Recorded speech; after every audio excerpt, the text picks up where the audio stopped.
What were some "I can't believe I'm getting paid for this" moments at your job? Probably the opposite end of the spectrum than intended, but I work as a professional photo retoucher for a mid sized e commerce site that focuses on women's clothing. So one day I was going through and editing lookbook images, meaning we outsourced a photographer, got a more expensive model, and shot on location. And in order to know which images, we have a spreadsheet, which gives me an image number, a deadline, and editing notes, which is something specific they want done to the image. This is where things get interesting. I'm working my way through all my edits when I come to an image number with a single editing note: remove horse genitals. Of course, I think it's odd and kind of funny, but only expect to maybe have to remove a couple equine testes. So I open the image, the model in a field sporting a yellow fluffy coat walking a horse by the reins, and a massive, fully unsheathed red rocket hanging low. As I spent the next 5 minutes gingerly and artfully making sure this chicken doesn't make it to the public,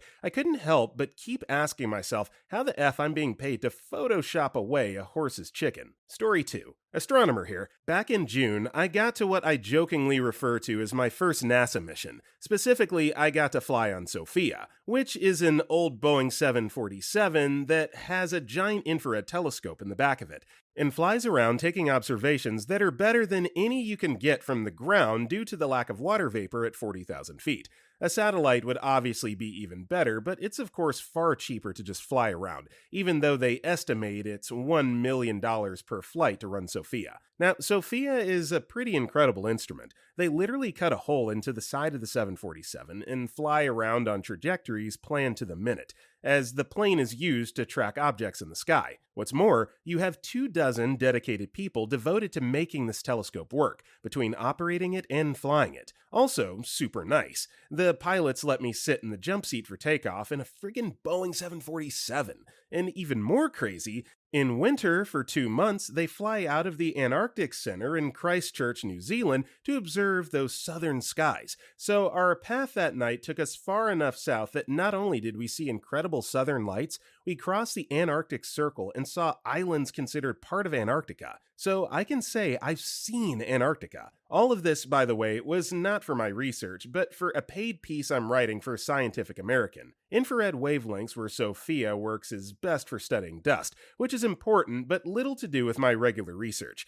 It blows my mind that this was all actually part of a job, and it's an experience I'm going to treasure forever. Story 3. Freelance videographer. I charge a fair amount for my time and I do a bit of travel. I get a call from a client I've done some previous work for that represents MMJ growers and entrepreneurs in a particularly red state. He asked me if I can be at this one location from 1 to 5 on a Tuesday afternoon. No idea what I'm supposed to cover or what this location is, as he simply told me a time and place. No problem, just looks like it's a warehouse and some offices. The location is like 2 hours away from me, so I charge travel rates, which is like 25 cents per mile, on top of my normal rate. I get there and realize, just by the smell and extensive security, that it's clearly a grow facility for MMJ, and sure enough, it turns out to be the largest facility in the state. I had no idea. I get there and the client isn't ready for me, but they offer for me to take a tour with them. Video and photography isn't allowed, so it's literally just a tour of the facility for almost an hour. I've never seen so much pot in my life,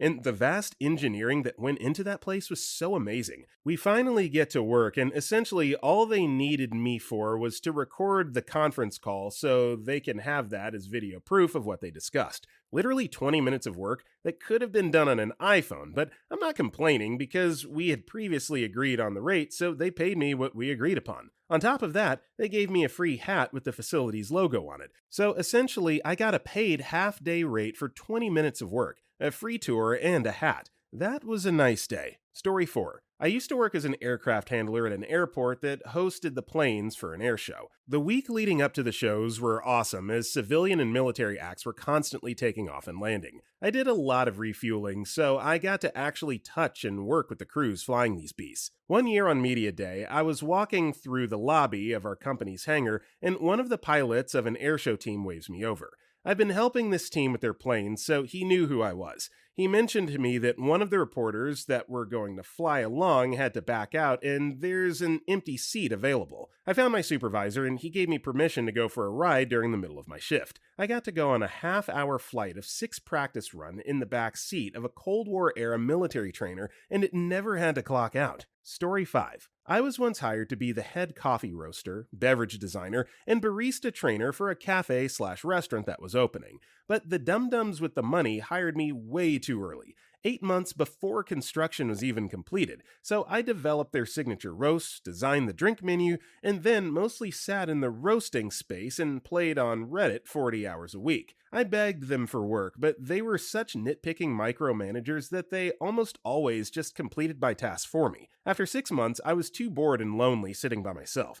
Not to mention, it was obvious that these morons were going to fail massively if they couldn't trust their managers to make any decisions or complete basic tasks. Ironically, they always stumbled into my findings and decisions, and triumphantly held them up as their own brilliant ideas. So I left. I begged my old job back at a $15K per year pay cut, and I'm back to loving what I do. A year later, they filed for bankruptcy after multiple 100% employee turnovers, and the restaurant was closed a few months later. I will never forget that the most I've ever been paid was for sitting on my ass, accumulating fake internet points. Oh, and at my current job, I got to dump 2 full magazines through an integrally suppressed MP5 SD while on the clock. So that's pretty cool too. Well, they kind of said it here in the post. You really can't put a price on happiness. If you're feeling lonely and miserable, even if you're making the extra money, is it really worth it at the end of the day? Because when you're not at work, that negativity has a carryover effect. So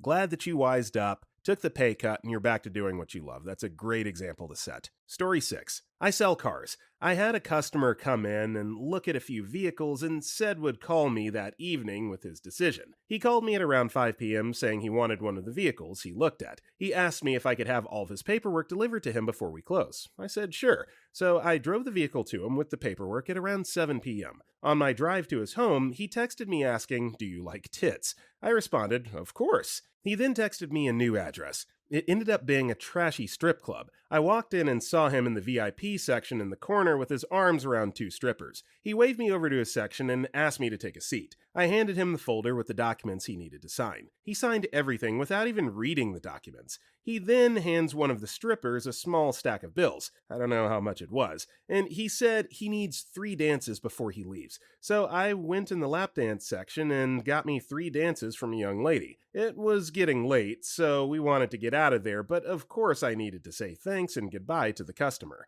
I spotted him being escorted out of the club by a bouncer immediately after I left the lap dance area. Apparently, he was getting too touchy with one of the strippers. I followed them out to the parking lot, and the guy acted like it was a common occurrence for him. He then handed me $60 and said it was for my cab ride home. He drove off in his new vehicle, and I haven't heard from him since. So basically, I got paid to sell a guy a vehicle with naked women at every turn. Story 7. I worked as a Wildland firefighter on a chainsaw crew. Our crew was attached to a national park. We not only fought whatever fires came up, but we also did work clearing out brush and trimming trees to reduce the chance of a fire spreading. Because of how dry it was in the area, we weren't allowed to use our chainsaws past noon as it would get too hot, and the chance we could start a fire was high. This made for a great summer that year. First of all, we lived in the park and they paid for all meals. Breakfast at the park restaurant, which was a huge buffet, a sack lunch, and a catered dinner from a restaurant in town. Once a week, we got per diem to go into town and pick where we ate dinner. It wasn't always like that. When we first got there, we got to go into town every night, but they decided it would be less expensive to just cater dinner. Second, there were several crews there. Not just ours, it was a big park, so they'd pick a different crew every day to go post up down in the middle of the park in case a fire happened down below and they needed someone to be there quick. These were the best days as you did zero work all day and just sat for 12 hours at the designated spot. Third, since we couldn't work past noon on fuels reduction, we mostly got paid for 12 hours when only working for 5. I got paid to play guitar or read books. I've been paid $18 an hour to read many a Stephen King novel and wrote songs. Fourth, this national park wasn't just a nature preserve or showing off unique geological features necessarily. It's a pretty famous and unique archaeological site. Usually, after noon, when we'd stop working, we'd get to go on tours of the exhibits or take hikes and check out places that the general public didn't get to see. This was all balanced out by the days there were fires, and we'd work 16 to 24 hours a day. There were a lot of small fires there, especially in August, as that's lightning time around there. But literally the day after we left, the park burned down. I also worked at a small town movie theater, 2 screens with 3 showings, each a night per screen, 4 on the weekends. Both showings for each movie started within half an hour of each other. There was a ton of downtime. Basically, work for 30 minutes, 1.5 to 3 hours of downtime. I read a lot. This was expected and encouraged as it was mostly a job for high schoolers, and it let them do their homework. Story 8. A little over a decade ago, I was working as a quality assurance tester at Sony. Rather than slogging my way through unfinished video games, though, I was tasked with watching movies that had been released on Blu-ray, making sure that all their various features functioned as expected when accessed on the PlayStation 3. While that might sound like an amazing job, it was actually less enjoyable than you'd think, both because I didn't get to choose what I watched, and because I'd have to endure repeated viewings for every subtitle track, alternate cut, and ill-conceived piece of commentary that was included on the disc. One day, I was assigned the movie Eyes Wide Shut. If you're unfamiliar with the film, here's what you need to know. Stanley Kubrick was, and still is, famed as being one of the most driven and detail-oriented directors to grace the silver screen. If anyone else had made Eyes Wide Shut, though, critics likely would have decried it as a filmmaker's excuse to surround themselves with dozens of naked women. There's a scene, for example, that's literally just Tom Cruise walking through a graphic orgy. Each person involved is wearing a mask, but nothing else. Anyway, as with any of the films that I was assigned, I had to watch this one a half-dozen times at the very least, and given that my desk wasn't the most private of locations, my screen was completely visible to anyone who might happen to pass by. Word quickly got around that I was watching adult content, which prompted my supervisor to approach me from behind. "Max, what are you doing?" he asked.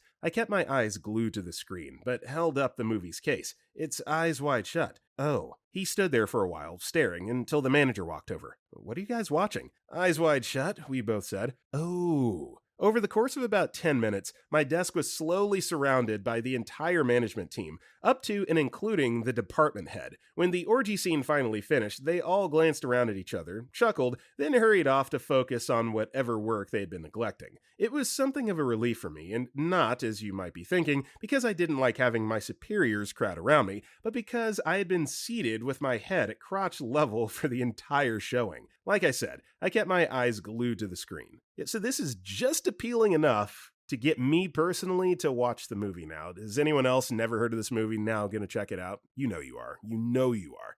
Story 9. There was a point in time when I was working for a phone company, and we would investigate cases where people were disputing their bills. Occasionally someone would try to dispute a high toll bill after they ran up hours of sex phone calls, because they figured they could just say it's fraudulent and we'd refund the charge. When that happens, we have to call the phone sex line, which is somewhat of a "I can't believe I'm getting paid to do this" moment. But more fun than that are the arguments with the customer, who insists the call wasn't theirs. In that case, we'd pull up their history of call traffic with the same numbers and have to ask them to confirm. It's always a joy when you go through months and months of these calls and ask the customer whether they had made those calls, which they never disputed and just paid. We typically ended up getting called things like Gestapo, KGB, etc., for snooping into people's lives. Calls would get escalated, which just spread the joy up the management ladder. Customers typically paid their bill, and that was that.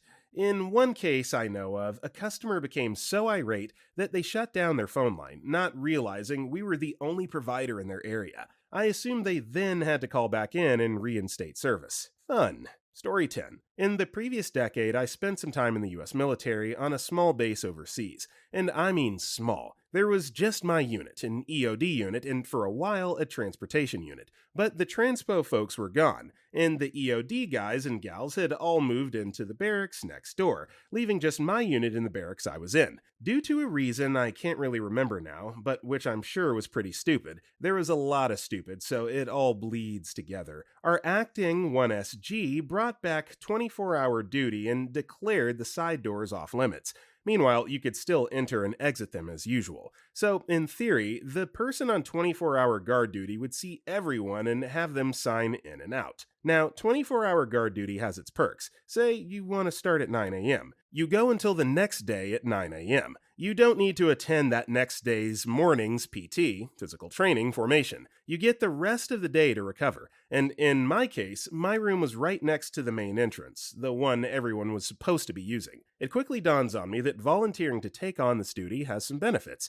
I'm right next to my room, so easy access to my Wi-Fi, and not far to drag my laptop around, plus my fridge. I'm 5 seconds away from a huge sub sandwich, so here I am next to all the resources I need, performing a stupid duty that serves zero function besides theatrics at best. What do I spend my 24 hours doing? Why, binging Survivor Man, of course, but all play and no work is no good too, so I also spent a lot of time reverse engineering / modding Halo and programming various things, with an episode of Survivor Man every now and then for a mental break. Your tax dollars hard at work, huh? Well, kinda, yes, because now I actually work on Halo for a living. Every day has become a moment of, I can't believe I'm getting paid for this. Believe. Story 11. Not safe for work. I'm a comic book artist and work conventions for a living. Sorry, this is long, but strap in. It's a good one. I have too many to share now, but the one that sticks out is when I used to take commissions. My sign said, I will draw anything, and then in tiny letters as if to whisper, no, really, anything.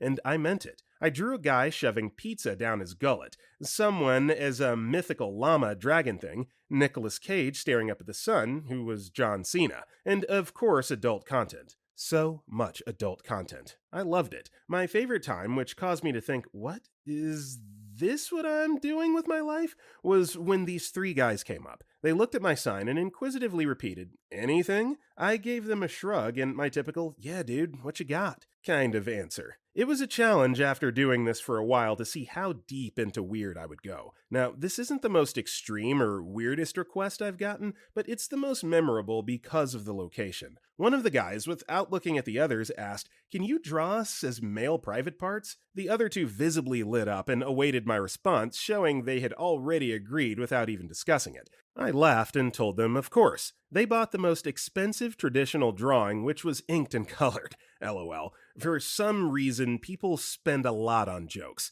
Now, I drew male private parts all the time, but these guys hadn't seen my vast portfolio of kinky images. So these dudes were just putting blind faith in my ability to draw any level of cartoonish or realistic male private part. Oh, I don't think they were ready for my yaoi seasoned mind. The next day, they came first thing in the morning, right as the artist gallery opened to claim their phallic portrait surprise. I had snapped a picture of them for reference, not their male private parts, just them, when they got the commission, just so I knew who had glasses, how they smiled, etc. Three guys with different heights and weights and skin tones. I had drawn them all as different male private parts, one uncircumcised, one shorter but girthy, and one larger than the others, just to give it variety. They had their faces on the heads and the correct skin tones for each guy. They're excited and giggly, but when I hand them the drawing, they're speechless. I don't know if it was the face that they were decently drawn chickens, at least for anime standards, that they had their own quirky expressions or what, but they stared for a moment. I thought they hated it until they laughed and expressed that they were happy. After a fit of giggles died down and commentary like, wow, it's us, his male private parts. Yes, that's what you asked for. Yup. Wow. Look, this one's you, and this is me, and you. Subsided, they confirmed again who was who with me. The one I had made uncircumcised looked at me confused. And Jesus take the wheel, he goes, how did you know? What? How did you know? Then it clicked, and I realized the other two that had the same look of undisclosed confirmation with the one that spoke. I don't know, I just guessed based off your personalities? They died. I had correctly guessed the physical qualities of each of these guys' chickens somehow, and had shocked them when their own drawing was more accurate than what they were prepared for. This is it. I've found my calling. I'm a male private part whisperer. Now, to all the women out here that are listening and reading this story along with us, I assure you that not all males take joy and humor in this kind of stuff. This is absolutely ridiculous.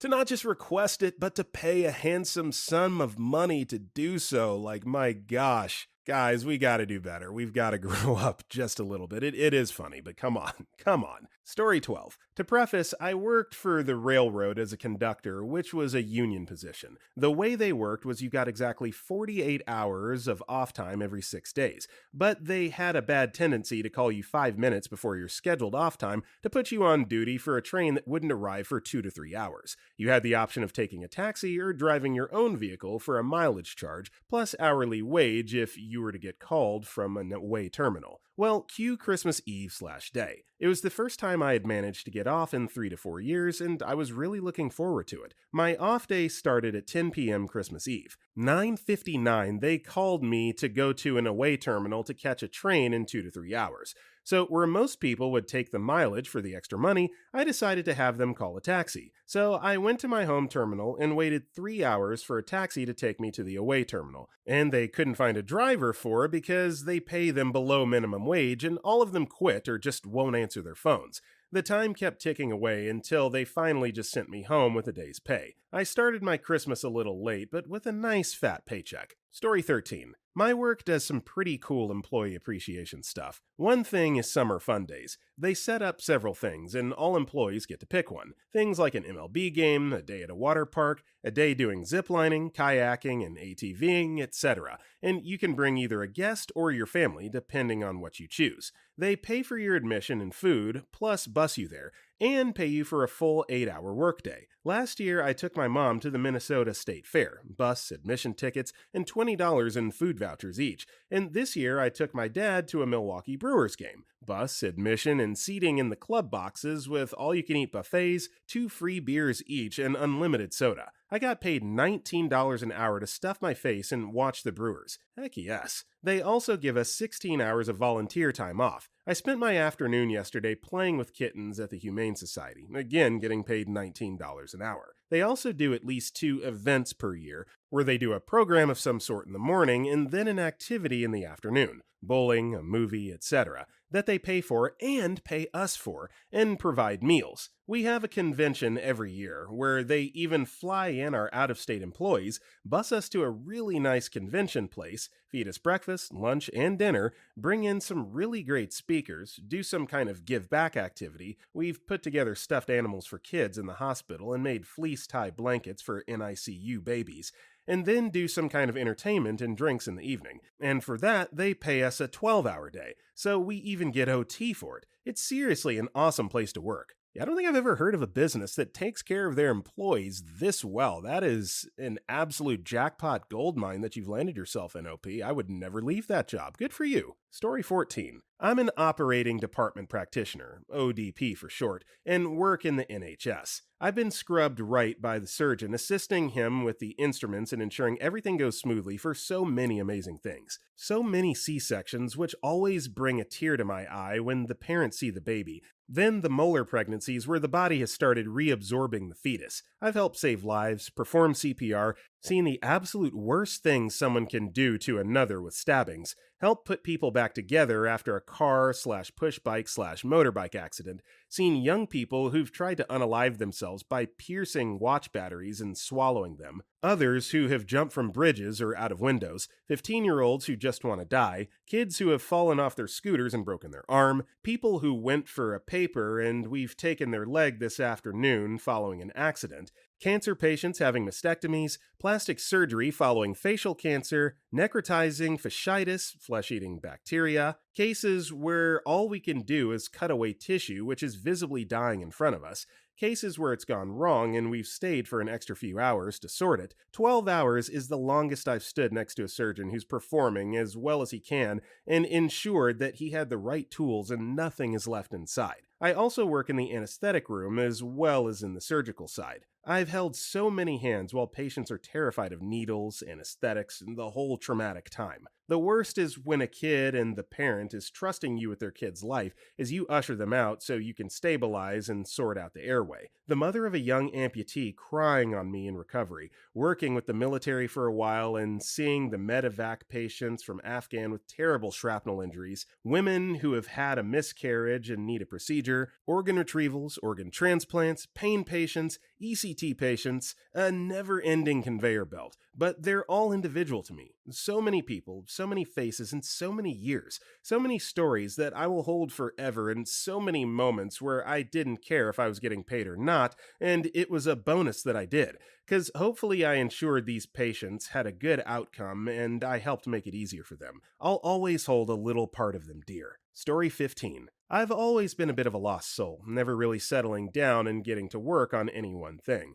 I didn't finish college, and every job I've had only lasts a year or two. I'm not a bad employee, just I don't have a discretion or a purpose, so I keep taking stabs into the dark, hoping to spear one. I've been a dorm RA/director, a retailer, a salesman, an inventory specialist, a city bus driver, and most recently, a soldier. I joined up at 28 and shipped to basic combat training within 3 months of meeting a recruiter. I lost 35 pounds in that 3 months, so that period of time, as dictated by the life changes I made to achieve it, was a whirlwind. In the blink of an eye, I went from a loser couch potato to an exhausted, frightened, obedient trainee. Pretty much any part of basic training would qualify for this topic, but there's one part in particular that really just exemplified the experience. Your life at BCT is not normal. In fact, it was so out of the ordinary that I had to convince myself that I was actually in Bizarro World. Bizarro World has its own rules, its own customs, and own sense of normalcy and equilibrium. For instance, it's normal at basic to wake up one day at 0400 to the sound of Reveille playing at full volume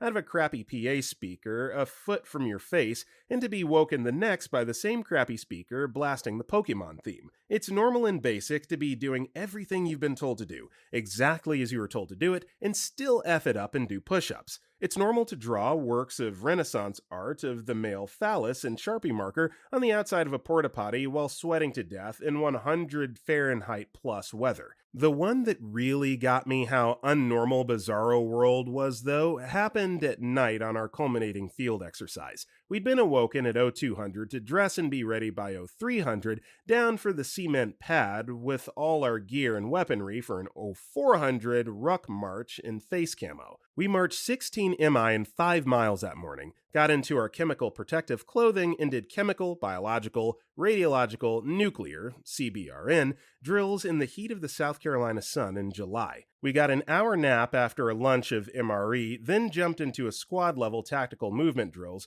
through the woods until dark. We had another MRE, another hour nap, then donned our rucksacks again and marched another 8 miles while practicing missions and skills along the way. We did a team-based obstacle course at 2200, 10 p.m., at the fastest speed we could push our platoon through it, then lined up in a World War I style trench. Once in the trench, all lined up, the drill sergeant said, "Whatever you do, don't stand up. Over the top." Confused, we looked at the wood wall beside us and climbed. At the top was sand and barbed wire, stretching out over an unlit expanse of sand and barbed wire. As we crawled, the whole company of 120 of us, machine guns and 2 towers at the end of the sand fired bursts of fire and launched flares occasionally. With sand getting kicked in my face and the guy ahead of me, my uniform getting snagged up in the wire, bone-tired and dehydrated, and the whistling of bullets a few feet over my head, that I stopped and thought to myself, I'm getting paid to do this. Story 17. In a previous job, I spent a year as a music journalist, my dream job since I was a teenager. It was for a national paper that had just launched a local supplement in my hometown.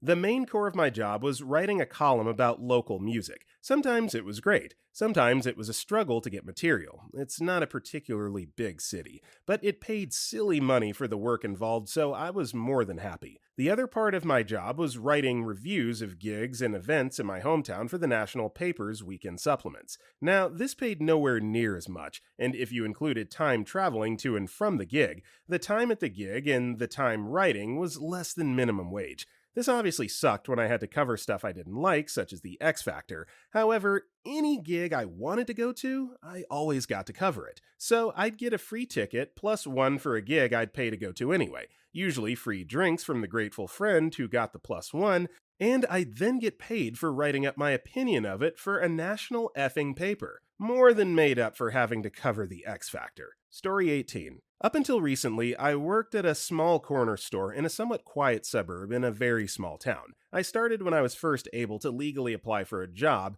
and was there for just over 2 years. I'm now in senior year in high school. My boss was super nice and not strict at all, so all she really ever told me to do during my roughly 6 hour closing shifts was to clean after the customers and in spots that I noticed needed attention. The best part, though? She also told me that I could do homework when those tasks were completed and deal with customers when necessary. So basically, for about 3 out of my 6 hours at the store, I would be sitting in the back office, either doing work or racking up the watch time on Netflix and YouTube. It was just too perfect. However, tonight, actually, the store is going to be closing permanently, and I've already found a job at a grocery store. Our community is pretty sad, as this store has been consistently been open for the last 70 years or so, with different owners, of course. About a few years ago, I picked up my last pay and had to say goodbye to the best boss slash manager and the best job a teenager could ever ask for. Story 19. I worked at a local supermarket for a bit less than a year.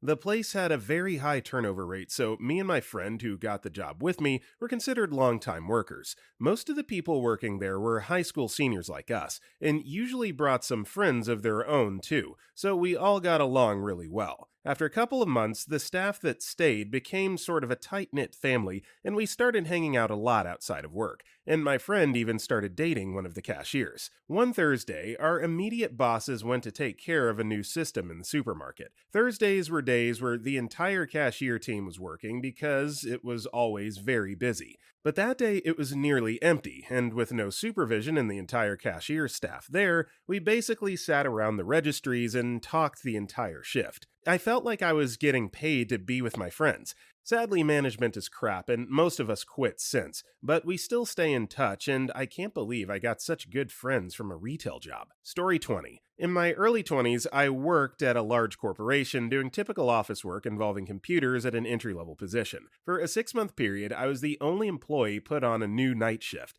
as my department was experimenting with a new 24-hour coverage schedule. I came in at 8 p.m. and left at 5 a.m. Aside from a handful of times, I did not see a single soul at that office. I was literally the only employee that worked anywhere close to that shift. The kicker? There was absolutely no work to be done at night. At points, even my boss would say that he knows it's a pointless role, but that they have to stick with it due to the higher-ups, just in case something happened, which never did. Dude, I was 20 years old, and I didn't have the party out of me yet. What the hell do you think I did with no supervision? I would drink beer and smoke weed outside behind the warehouse all damn night. Crap, I would even bring my guitar and laptop and record music. Actually, where I really started the hobby of making music, which has been an amazing part of my life. It was pretty great for a little while, and I do want to add that I was getting paid well above average. I think like $8 more than minimum wage, with no prior qualifications whatsoever besides fast food. I remember some nights. Some nights I would show up with various drugs. Some nights I would just make music. I effectively moved from fast food to making twice the money, while honestly doing maybe 10% of the effort. I literally felt like I was in some good old boys club of easy white-collar jobs, but man, after a while the loneliness got to me. I couldn't do that crap forever. Like I said, it was the time of my life for like 3 months, but after a while, I began to feel so isolated that I contemplated hurting myself. It's actually really hard on your life to work that shift, no matter how little work I had to do. I would have rather worked fast food. Luckily, my boss decided not to continue the schedule, and I didn't have to leave for less pay.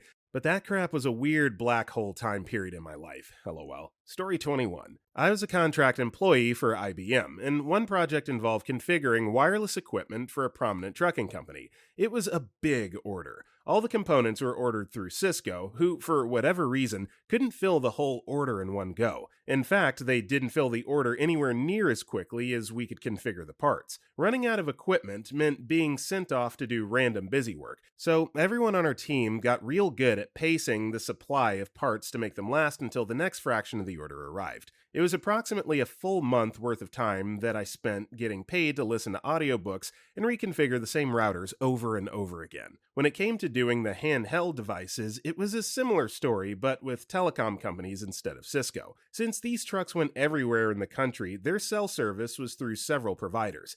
It wasn't uncommon for production to stall for a full day or two while Verizon or whoever got their crap together and did the bulk activation. There's a bunch of truckers out there who got their shiny new handheld device only to find someone named Ass already has a crazy high score on Bubble Pop. Story 22. Late to the party, but here we go. I work with a professional theater company as one of the actors. Our theater professor decided he wanted to revive his old theater group and asked myself and a few of the other theater students if we were interested in joining him. We were all friends and wanted to be professionals in the theater scene anyway, so this was a no-brainer. The professor tells us right off the bat that we won't be making much right away and that this is going to be a long-term investment and commitment to turn this into a living. I didn't care. This was my first outing as a professional actor and I was effing hype. A few months later, I got my first paycheck. It wasn't much, as expected, but holy crap, having that check in my hand felt amazing. At first, I felt almost guilty about taking money for something I had been doing for free since high school,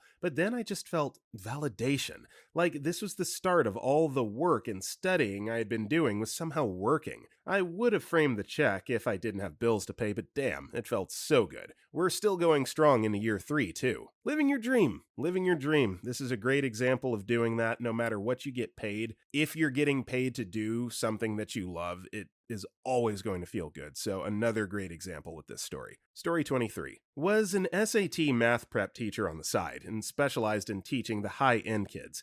Got asked by the owner to fill in for a sick teacher with a slower class one Saturday. I purposely slowed down, was very thorough, and prefaced my class with an old spiel I used at the beginning of each term which said, "This class isn't like most, where the teacher grades you. Here, I'm helping you get ready to be graded by someone else. So you can tell me every single thing you do not understand, and I'll help you get it." I was asked many questions and backed up many times and used alternate approaches to explain the concepts and material. After the class, a big kid that had sat in the back came up to me with a huge grin and said, "Thank you. This was the first math class I ever took where I understood every single thing." That was a great moment for me. It made up for the owner calling me a few days later asking what the heck I did. Apparently, several parents had asked that I take over for the other teacher.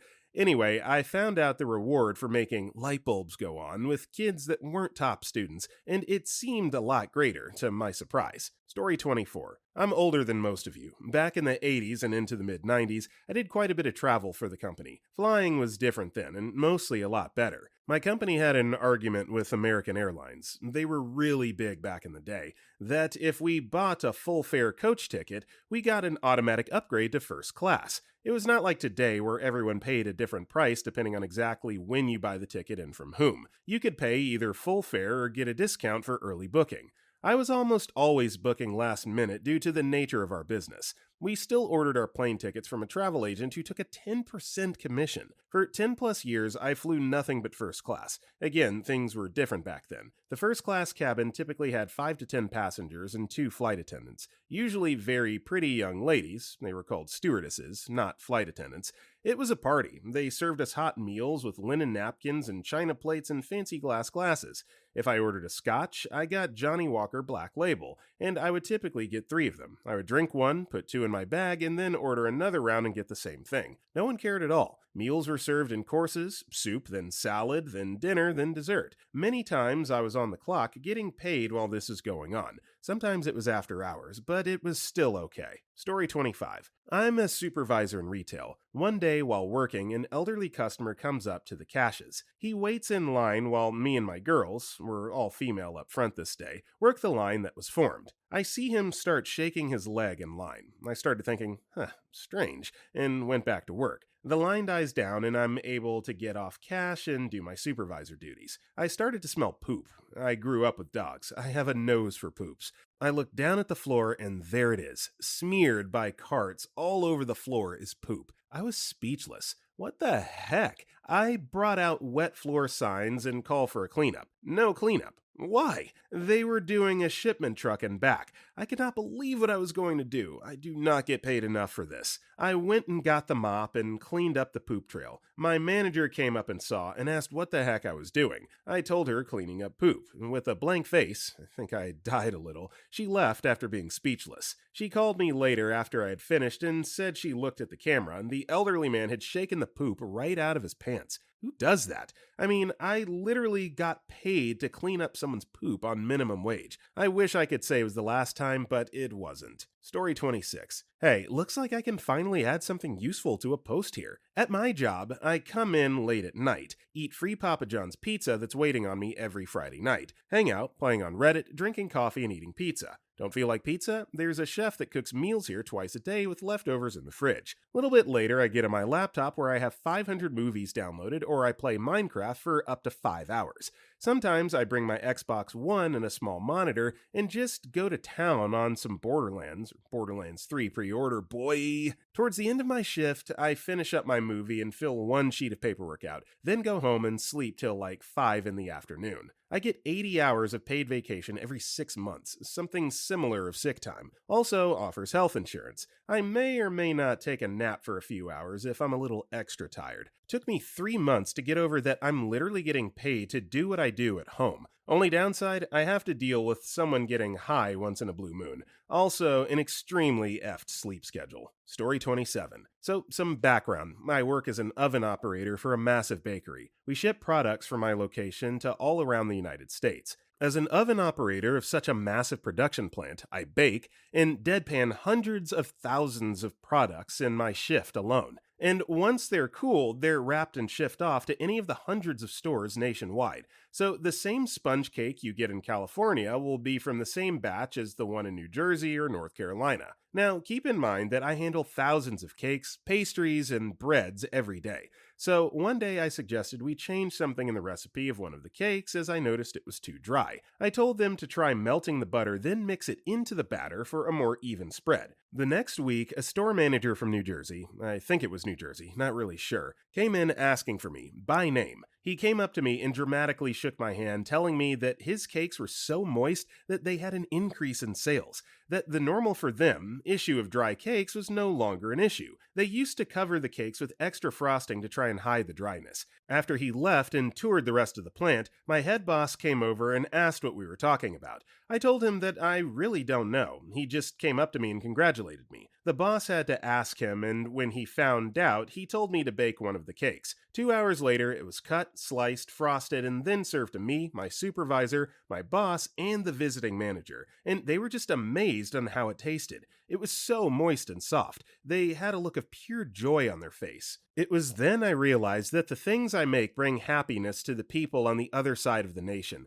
and I get paid to bake and test things in my job. Story 28. I worked in a call center in the reporting and monitoring team, so we pulled reports every day of the call center's performance and we monitored the auto dialer. After a few months, I hated the monotony. The same reports every day and the same boring dialer watching, basically speeding it up if too many people weren't on the phone and slowing it down if too many calls were queued. So I automated my entire job. I taught myself VBA and one-clicked every report I had to do. Then I learned VB.net. And automated my dialer monitoring my screen scraping the terminal window and getting the stats. I wrote an algorithm to determine the best speed and it would adjust the dialer better than any human could. It also got the next dialer jobs ready and did all the other one-off maintenance tasks I had to do. After that, I watched the entire series of King of the Hill on my phone. I read books and kept learning how to program. Also, I got noticed. I was encouraged to apply to a real IT job. It was an ops job where I started to write their internal monitoring software. It wasn't long after that I was promoted and moved to the development team. Now I work for a different company, and every day I say, I can't believe I'm getting paid for this. I love being a software developer. Story 29. When I returned for Mickey D's, I was given a position of running a kids' activity day. I impressed someone high up on a head office visit, and she basically decided they needed to use the fact I was good with kids to try and make more money. I was given a budget to basically buy a bunch of supplies and decorations, and given a section of the restaurant to set up. Then I had a 4-hour shift where I'd basically be drawing, coloring, making loom bands, bracelets, and playing fun games with the cutest little kids in the world. I'd teach them drawing and coloring techniques, answer their questions, let them vent their problems from school and stuff. Great fun. All for 26 Australian dollars an hour. I was skeptical about it making the restaurant enough money to be worth it. Parents were largely using me as a free babysitting service to the point where I had to put up a sign telling them that they couldn't leave the store without their kids for legal reasons. They did tend to buy a coffee and hang around, and usually had food, but still. Regardless, it was getting pretty popular, and there were more kids every week. Some kids were so excited about it that they'd get their parents to bring them by during the week after school to show me their art while I was working. As both an artist and someone who wanted to be a teacher, this felt amazing. Unfortunately, the powers that be realized they could get the 15-year-olds to run it for a lot cheaper. They put in very minimal effort, didn't decorate, and weren't very arty or talkative. Eventually, the kids stopped asking their parents to bring them and the project got scrapped. It was nice while it lasted, though. Story 30. I had a job as a groundskeeper for a couple of summers for the neighborhood pool. They had the pool, playground area, tennis courts, and a whole bunch of other land that was being used for nothing, but they paid me to take care of it. I wasn't part of any crew. I was the lone groundskeeper. They gave me keys to the equipment shed, and my only instructions were to turn in my hours worked where the lifeguards turned in their timesheets, staple my receipts for gas for reimbursement, and make sure the grounds are taken care of. So basically, I would show up at whatever time I wanted, would smoke a bowl, throw in a chew, which I do not do anymore at all, and ride around on a riding mower while listening to music and getting tan. Afterwards, I would jump into the pool and enjoy.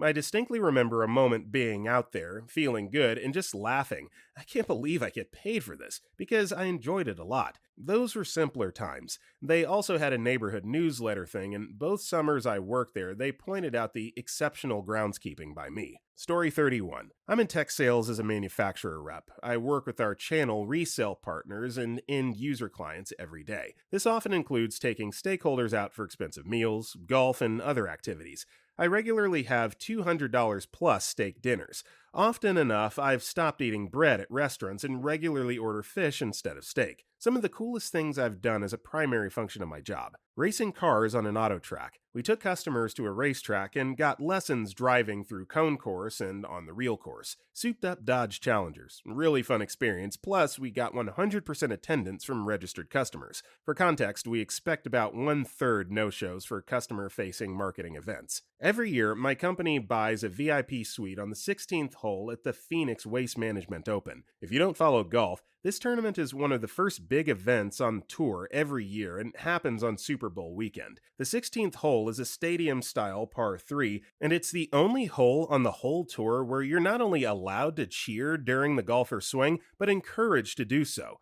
It's also winter in Arizona, so 4 perfect 75-degree sunny days every year. It's 4 full days of open bar, catered meals, beautiful weather, and booing Bubba Watson when his tee shot ends up in the bunker. Attending the 2017 NCAA Men's Basketball Championship game. This one was cool and really expensive, but not as much fun as the others. It was a good game, but North Carolina won. Basketball games and football stadiums are ridiculous. I had great 100-level seats and the view was still terrible, but I love basketball and March Madness in general, and I got paid to go to the title game. Now, as cool as all of that is, I'd like to point out that in many cases, doing these things comes at the expense of my family/free time. Lots of 12-plus hour days, evenings completely consumed by work, and time missed with my wife and daughter. Story 32. I work at an emergency vet. A lot of what I do is giving food, water, checking equipment, walking dogs, cleaning, just as part of routine tasks. But the rest of the time, I have to hold animals while vet techs and vets work on them. That can be a long, boring process, or it can be a fight to keep all my body parts. This time was different. A dog comes in, a 1-year-old Great Dane/Labrador mix. He's eaten a pair of tube socks. Labs will eat anything that fits into their mouths, so no one's surprised. Sweet Dog is completely unfazed by the fact that there's a pair of socks blocking up his stomach. The vet gives him an ultrasound, and yes, there is indeed a pair of what looks like socks in there. Vet gives him an injection to induce vomiting. We put a tray down to catch the vomit and wait. And wait, and wait. He's gagging, but no vomit. Dog's got an iron stomach. Vet tells me to take him over to a leash hook so I can move on with my life. She'll watch him from her desk. I walk him over there and crouch behind him to tie the leash off, since I don't want to be in front of him if he vomits. Suddenly, diarrhea comes flying out of his ass at Mach 5. There's an indescribable amount of it. It's in my hair, on my face, all over my clothes. My mouth was shut, but having to breathe through my nose is not great right now. I grope along the cabinets beside me until I find the one with the hand towels. There's one left. I use it to wipe my nose and mouth. I don't need my eyes quite as urgently. Can someone get me more towels? I yell over the din of the room. There's a sudden and noticeable silence in the usually very noisy ER. Someone says, "Holy effing crap."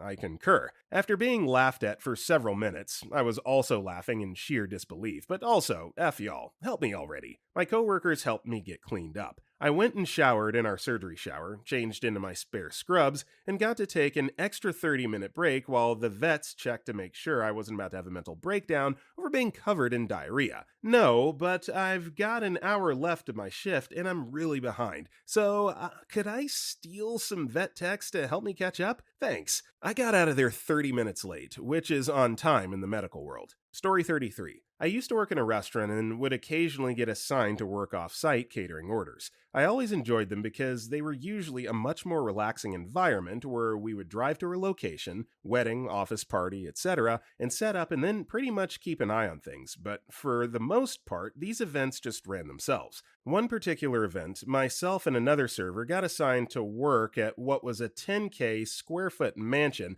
that was up for sale in a very upscale neighborhood. The realtor had hired us to set up food service at an open house she was having to show some prospective buyers. This house was huge. It had a bowling alley and movie theater, giant outdoor area with a brick oven outside by the pool area, all that good stuff. We arrived at the house, met with the realtor, and set up everything the way she wanted it. And then we just hung out with her for several hours while she told us to eat the food and drink the wine she had set out. Turns out, she had one person coming to look at this place and wanted to make it look like there were multiple other interested parties. She spent a couple grand on food and catering staff just to make it look like there might be some competitive bidding about to happen over this place. I was happy to oblige, but also couldn't help finding it absolutely ridiculous that I was being paid for it. Two old adages come to mind here. Work smarter, not harder, and fake it till you make it. I don't see anything wrong with this. This is awesome. I would definitely enjoy getting paid to do that. Story 34. I was working in a turkey factory, and we had an issue one day that caused the FDA to put a hold on a pallet of product. This was super important. When the FDA puts a hold on the product, they slap a tag on it, and if that tag were to go missing, the plant would be closed until it was found. So I got paid for roughly 2 hours of work where all I did was sit there at a tag. Anyone who tried to tell me to go do something got quickly ran off by supervisors because my tag watching was far more important. The icing on the cake was that after those 2 hours, they just went to our FDA rep to ask if we can throw it all away, and they approved. It was never looked through or anything. I watched that tag for 2 hours so that it could be thrown out. Got a similar job a week later when the ceiling began leaking, so an entire room got put on hold. Another couple of hours watching a tag on a wall and telling people they can't come in. Story 35. Used to work in the warehouse at H.H. Gregg, like a less hipster Best Buy, and majority of my job was unloading the truck, organizing the shop, and loading large items into customers' cars. Now, being that I was one of 3 or 4 warehouse guys in a small store, and trucks came once a week, there was a lot of downtime. With this being a TV store, they kept an active DirecTV plan for all the TVs, including the break room TV, which was back in the shop. My boss's exact words to me when I asked him what I should do when I have all my daily duties complete was, I don't really care. I asked him if that meant checking my phone. Yep. Doing schoolwork? Yep. Watching TV? Yep. 90% of my time there was spent watching SWAT and other Stars movies with the other lazy warehouse guy where we would just sit there and take turns loading stuff up anytime it was needed. Some days, we may only load up like 2 things. Small town, and there's a Best Buy across the street, meaning literally 8 hours is spent just watching TV. I was always skeptical about being caught actually watching TV, but after the first few times of my boss coming in, asking what I'm doing, sitting down and watching it with me for like a half hour, then heading back out to the sales floor without ever giving a damn about what I'm doing, was enough to convince me it's okay. LOL. Spent like 2 years at the job in college, and it was the best job ever. Didn't get paid much, but I can't believe I got paid for it at all. LOL. R.I.P. H.H. Gregg. Good times. Story 36. One summer, I worked at a law firm sorting all their old documents. Local laws, according to them, stated they needed to keep all documents for 7 years and billing documents for 10. I would open a folder, rip out all the files for shredding except the final bill. The kid who did it the year before only managed to finish half a year. I did the whole previous year and all the work for my year in a week. Since the file center was in an old downtown building's basement without plumbing, I had to use the washroom at City Hall across the street. Since this was before cell phones, no one could contact me. If a clerk came down and didn't see me, they'd have to assume I was out going to the washroom, on lunch, getting a coffee, etc. Every morning for the following 15 weeks, I'd wake up, go to work, turn on the lights, open a new file on the desk, rearrange some boxes, and head to the beach until 5. After that, I'd close down shop, and at the end of the year, they gave me a very small bonus for catching up for the previous year. I spent that whole summer stoned on a beach, and to this day, I'm super impressed with the guy the year before who managed to do a third of my week of work all summer. Story 37. Flight attendant. You get paid for the things that don't usually happen. A lot of downtime. Dirt cheap, non-revenue travel with the chance to upgrade to boot. Travel frequently to see family around the world, and we've learned how to time it so we get the best chance of first class. You also get to work with some good-looking people for the most part. When you're put into a hotel, you have to be put into a good grade hotel to ensure a good rest. This is especially when you get an international layover, which likely includes an excellent location. Also get federal discounts since we fall under the FAA, and interline benefits, hotels, car rentals, etc. There are drawbacks, of course, with any job, but between my wife and I both working in the business for different airlines, we're able to spread out the benefits. Job is not for everyone, but it has its holy crap, I'm getting paid for this moments all the time. Story 38. Years ago, I worked at a very small third-party cell phone provider. Our plans were unlimited everything, including data, and super cheap. We offered for $45 what Big Red and Big Blue, Rogers and Bell, offered for $70. But you couldn't bring your own phone, and the service area was region locked to pretty much the city and its immediate 20-minute drive radius, plus a few other big cities like Toronto, which was 2 hours away. So the region locking scared a lot of people away, and half the ones that were fine with it said no when they couldn't bring their own phone. Plus, it was super scummy looking back, but it was at a kiosk inside a Payday loan store, so all my customers were bad with money and had none to spare. I barely sold a phone every 2 or 3 days, and I was one of their best performers. I was getting a few more bucks than minimum wage, plus 3, 8, or 10 bucks, depending on the plan I sold, and an additional $1 for every accessory like cases or headphones, so the pay was pretty decent for retail. And the best part? 10-hour shifts, 4 days a week. I took Wednesdays off and basically Reddited and streamed movies and joked around with the Payday Place employees if they weren't busy. Miss that gig. Story 39. Was working for FedEx at the time. One of my deliveries had been out of town for 3 days. Since they were a regular, I had to get a signature for his delivery. I took the delivery out a 4th time, not normal protocol. They were home this time, and the wife was very happy to get her delivery. She was a tall blonde in her early 30s and was a personal trainer. Her husband, a very cool dude, carried the delivery and sighed for her, as it was 2 cases of wine. After signing for her delivery, she cocks her head to the side and smiles at me. Then she says, "Do you want to see my boobs? They're new." I looked at her, shocked, and said, "Yes, ma'am." So she whipped them out, a wonderfully sculpted set of silicone wonders, and gave me a little show before bouncing back into the house. I stood there a little stunned and grinning like an idiot when her husband came back out to grab the 2nd case of wine. He took one look at my expression as I was turning to leave and said, "She showed you her boobs, didn't she?" I didn't quite know what to say, so I just said, "Yeah." He grinned and told me that she got the UPS guy the day before. Apparently she was into that. That was one of my best days on the job, no question about it.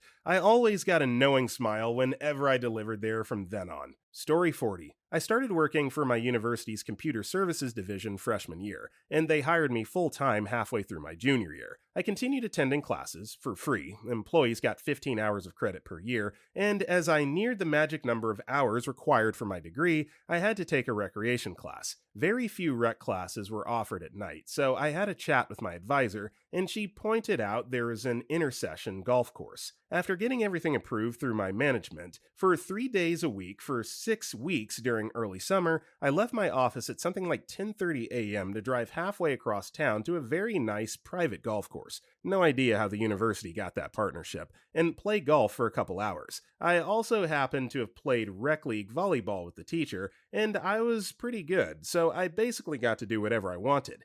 I'd pick up something to eat on the way back to campus and eat in my office. I never had to make up any time. I'll reiterate, I paid nothing for this course since I was a full-time employee of the university. so I effectively got paid to regularly take 3+ hour lunches to play golf at a really nice course at arguably the best time of year. Story 41. I'm a model at an art school, and my pose in a hammock was the best I can't believe I'm getting paid for this moment. I have a part-time job as an art model. I pose for drawing and painting classes, sometimes clothed, sometimes not. Art models are not fashion models, unless we're posing for a class in fashion design.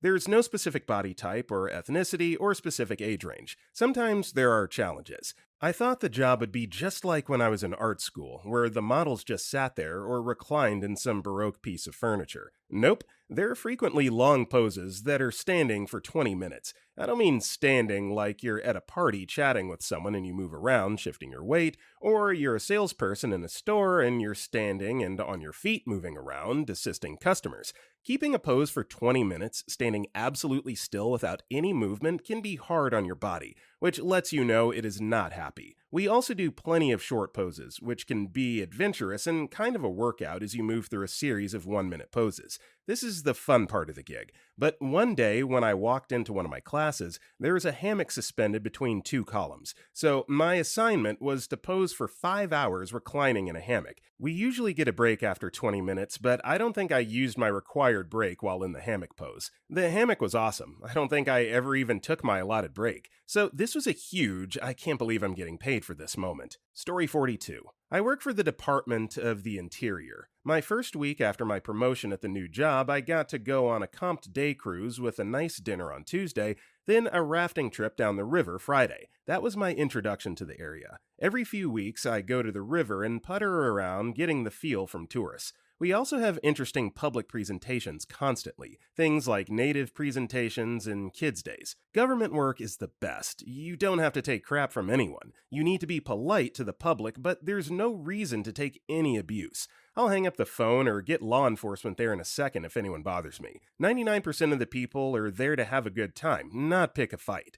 Now I spend many hours a week doing data entry, cleaning up old files, and making spreadsheets. None of it is really on any kind of a deadline, it's just what I do to make my job easier and fill time. It's funny how something totally mindless can be really pleasant when you know that at any time, if it gets to be too much, you can go do a trail hike. Story 43. It was a few years ago when I was consulting. We had an interesting client. He was somewhat famous and with an inflated ego, so he loved playing games. He called us in for engagement and demanded a fixed fee for the project. Having worked with him in the past, I agreed with a couple of conditions. 1. Work to be performed on the premises were to be executed during regular business hours, 9 a.m. to 5 p.m. Any delays waiting would be billed separately, $250 an hour. 2. Meetings were to be billed separately, $250 an hour. He was a party guy and he didn't stroll into the office until 11 a.m., so often, especially on Mondays,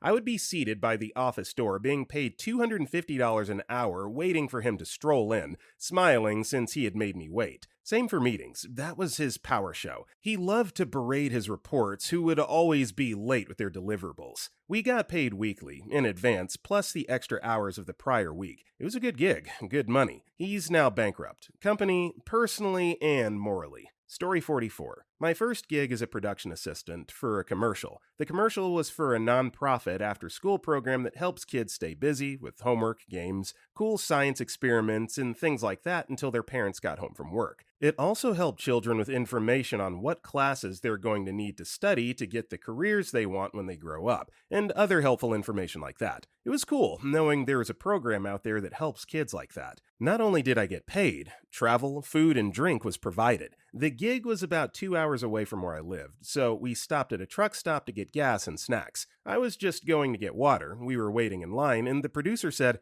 "Car, get a snack." "No, I'm fine." "It's okay, Car, it's paid for, grab a snack." "Nope, I'm not hungry." Then he stands in front of me. He looks me square in the eyes and says, "Car, you don't understand. I say it will cost X amount of dollars for me and my assistants food and drink. Then I send receipts proving it cost X. Do you understand now?" That's when I grabbed 2 bags of chips, fun size, and he said, "Good job," and then paid and left. If he didn't spend enough money for food and drink, then if they ask for him again, they'll say, "You didn't need that much last time." Story 45. I used to be a journalist. It was at the start of web videos, and the media company I was working for decided to put together a team of video journalists led by me. My job? Create the editorial calendar, assign my team members to various reporting jobs or produce their content ideas, and do some video reporting as well, managing the team / budget, gear, social media, etc. In the years I was there, 2007 through 2011, I personally put together over 600 videos while producing around 2,500. Find subject, discuss angles with the team, send people out alone or teamed with their huge HD cameras, or go out myself, interview, shoot, come back, edit, write accompanying article, publish, go home, rinse and repeat. That was awesome. I got to do crazy stuff, testing out car prototypes, meeting with artists I love, pushing the boundaries of video creation, discovering social media as an amplification tool, and traveling across the state I live in. Some of the coolest stuff, doing a cooking show for Elvis's death 40th anniversary, following the recipe to the famous Elvis sandwich, watching one of my journalists work, mouth agape, for 8 minutes and a half. She had put together one of the most touching stories about a handicapped man falling in love with his caretaker, his girlfriend's family judgment of their love, the struggles they had to go through to have people accept them as a couple, their wedding, and the results. They were now living below the poverty line because the guy had lost his benefits when they tied the knot. Incredible storytelling. Covering a music festival, outputting 2 to 3 videos a day on various subjects, people spending the weekend on site, artists and shows, and on-site wedding even. Starting a controversy and having the scoop of the week by publishing an infamous quote where I live. A critic had destroyed a movie that was about to come out, and the night of the premiere, the director's wife went on a rant on our cameras. She said, quote, "We're in a society that's got to deal with child predators, murderers, and movie critics. Developing genuine relationships with some of the musicians I admire the most. I got to meet a few nice people, still talking to this day even though I'm not a journalist anymore. Being the last journalist to speak with one of my country's most notorious singer-songwriters who was retiring. His songs were my childhood and teenage years' musical background, and I was the last one that got to speak with him. The best, though, I would say, was this one. Follow me. I knock on the editor-in-chief's door with another journalist. We have an idea. We expose it to him. He says, quote, "You guys are crazy. I'm pretty sure it won't work, but give it a try." It was Halloween week and we wanted to do something about costumes and security, so we went to the police headquarters and spoke with their PR guy. We had a few costumes to show them. They didn't know in advance what we were going to show, and we captured the reactions and comments live. First one, normal costume you'd find at a drugstore. Plastic mask, cheap fabric, don't remember the comments. Second one, prisoner, with handcuffs. The guy smiled and went through his lines of having the hands free, but that the bright colors were perfect for being seen at night. Third one, gangsta, with colors and fake gun. He was now clenching his teeth, but he still gave us a good answer. Last one, we'd created the worst Halloween costume ever. Called it Garby the Trash Man. My colleague was wearing 2 black garbage bags, arms inside one, with 3 rough holes for the eyes and nose. The other one had 2 holes for the legs and was taped to his waist. I gotta give it to the cop. He remained professional, but God, was he about to burst out laughing. He told us all what was bad about the costume, saying people shouldn't ever dress as Garby. Our editor-in-chief almost pissed his pants when he saw the final results. He was LOLing so hard. We could do pretty much what we wanted, and that was awesome. Story 46. I've had a few jobs like this. I suppose I've been quite fortunate, but a lot of them really take a toll on your mental health. First job was when I worked in a theater. For about 15 minutes a night, held doors open and checked tickets. The rest of the night was spent watching the show. Later on in my time there, I put flyers in envelopes, paid by the hour and by the envelope. The theater part wasn't so bad. I saw some amazing shows and some terrible ones. The envelopes, however, was so boring, even sitting in front of the TV. Second job was a call center, customer service, never again. After a year in the division I was in was being moved north, and I was being made redundant. Anyway, during the bit before being shut down, I did nothing. I was backup for the new Northern Call Center. I got 0 calls from anyone. Within a week, I bought a coloring book and pencils because what else can you do online with limited access? I literally went from being bullied over the phone all day to boredom coloring. I chose a Jungle Book themed one, also a big mistake. And my last job, I was in charge of checking drawings that went out to automotive OEMs. Simple and sometimes interesting work, but it was so inconsistent. One day I might not get any, the next multiple. It was a great office and it gave me the needed experience for my current job. From my experience, jobs where you have little to no work, that's way too simple. It's not good for your health in the long run. You get into a habit of doing nothing, and that's hard to break. After a while, you question your worth and everything you worked for. Story 47. I worked in a bookstore near another big bookstore. The store I worked at was kind of hidden, and you had to get out of the main street in order to see it. During the autumn and spring, heck, even summer, we had some good business. Not as much as the central store, but still. But during the winter, it was dead. Maybe one person walked in to get away from the rain. I remember sitting there for hours and just reading. We had a rule to never take a book out of the store without purchasing it. And if we read a book and ruin it, even a little, we have to buy it, which was very reasonable. At the beginning of my shift, I would organize the store a little bit, unpack new books, read about new releases, and basically finish my daily duties. It took less than an hour. My shifts used to be 7 to 12 hours. I got paid to get all the new releases, have as many books as I can imagine, order whatever I'd like to the store, and read. I read so many books in those 2 years and expanded my knowledge tremendously. From cheap fiction to heavy drama, historical drama, fantasy, sci-fi, psychology, Eastern beliefs, pop science, poetry, history, researchers, and so on. I discovered so many different authors and genres. I met so many weird, fun, and interesting people in there. It was the best job I had. Story 48. I used to interview movie stars for movie magazines. It was never lost on me that I was talking to people I only used to read about in the magazine section of the grocery store in my very small hometown. I couldn't afford to buy the magazines, and the grocery store was 5 miles from my house. But in the summertime, I would ride my bike to the grocery store and hang out in the air conditioning for an hour or two and read the magazines. I made sure never to crinkle the pages or the covers, so the people in the grocery store never gave me any trouble about it. About 15 years later, I returned to the grocery store and I bought a movie magazine that I used to read in that grocery store. I had written the cover story. A few weeks later, I went to the comic book store that I used to frequent as a kid. I bought myself 3 copies of Wizard magazine,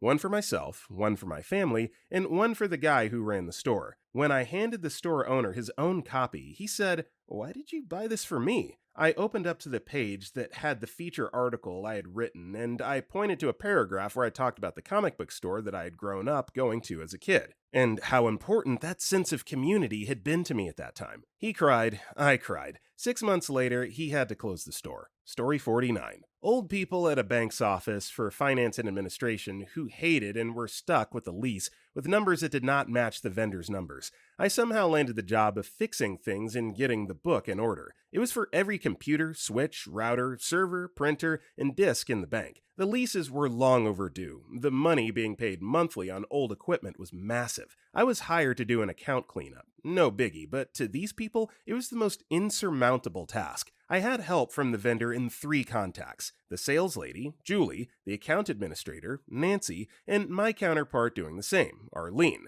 All of them were helpful, getting what I needed. Arlene meeting with me once or twice a week, phone calls, or if I wanted to get out and run across the street, for the most obscure PO for a single monitor or a truckload of printers happening 3 or 4 times a week from Nancy at her cube, meeting once a week with Julie at the bank to keep up the current lease payments and maintain the old ones, or request old contracts. Numbers, POs, and confirmation from Julie. I got nearly zero help from my peers because they knew it was their fault letting it go for so long and not doing proper tracking of assets. Only my boss, who had been there for 24 years, by the way, banks can be real a-holes to their workers nearing retirement, helped me by providing the right contacts, getting me access to the mainframe, budgets and burns, so I could do my job. Given a year contract and finished it in a little less than 9 months, only off by a total of $30,000, which I told them to both split and eat. The vendor sent an SVP and a couple of EVPs and a comptroller, and they were happier than some of the bank's VPs at the presentation me and Arlene held to outline the findings. The bank paid off to buy the equipment because they probably couldn't find it all to give it back, and the vendor probably didn't want it back either. For what they paid me, the free reign I was given, the clearance I had, and access granted, it didn't seem right. But oh well, they were happy to get rid of it, and they stupidly hired me full-time for special projects and internal billing, which I stupidly accepted. Story 50. Customer Appreciation Week at my old job. One of my vendors did this each year for their biggest customers. Monday AM, I was on a helicopter to a remote fishing lodge, followed by a champagne greeting and BBW networking event. More alcohol followed. Dinner with a new product presentation, more drinks and hot tubs. Tuesday AM was more product and services demonstrations. Everyone got a free DSLR. Tuesday afternoon was free time, spa services were complimentary. Wednesday was either fishing day or grizzly watching, your pick. I went fishing for the day, which consisted of pretending to fish while drinking and eating on the boat, fully catered of course. Thursday AM was a breakfast meeting with door prizes.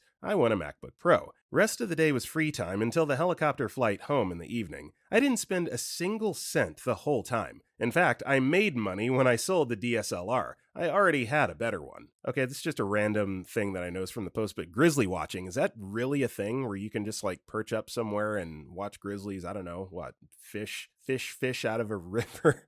I don't know, I'm overthinking it. But is that really a thing? That sounds incredible. Story 51. I've not had too many experiences that fit the topic, mainly because I've only ever really had 2 jobs, and both were entry-level and kinda crappy. However, my first job was at a call center. We called people who were already customers of ours, and there were a few different types of calls we did. Some were for upgrades, cable package add-ons mainly, and some were for retention. When their year-long discounts were ending, we'd set up new ones, basically. There was one week where we basically ran out of retention leads. I was one of about 7 or so people that did the retention calls, while everyone else did the upgrade calls. But we didn't just have everyone to actually call because our lists had run dry, and the company was taking their sweet time getting us new ones. So basically, for that entire week, I would just sit there for about 90% of the day, not really having anything to do. A call would come in very, very rarely, and it was usually someone we had already tried for about 50 times already and went straight to voicemail or whatever. I think I talked to maybe 2 people per day, if that. So yeah, during that week, I just brought in a bunch of books and read for all 8 hours of the shift. Probably could have done some cross-stitching too, but I didn't think I was working on one at the time.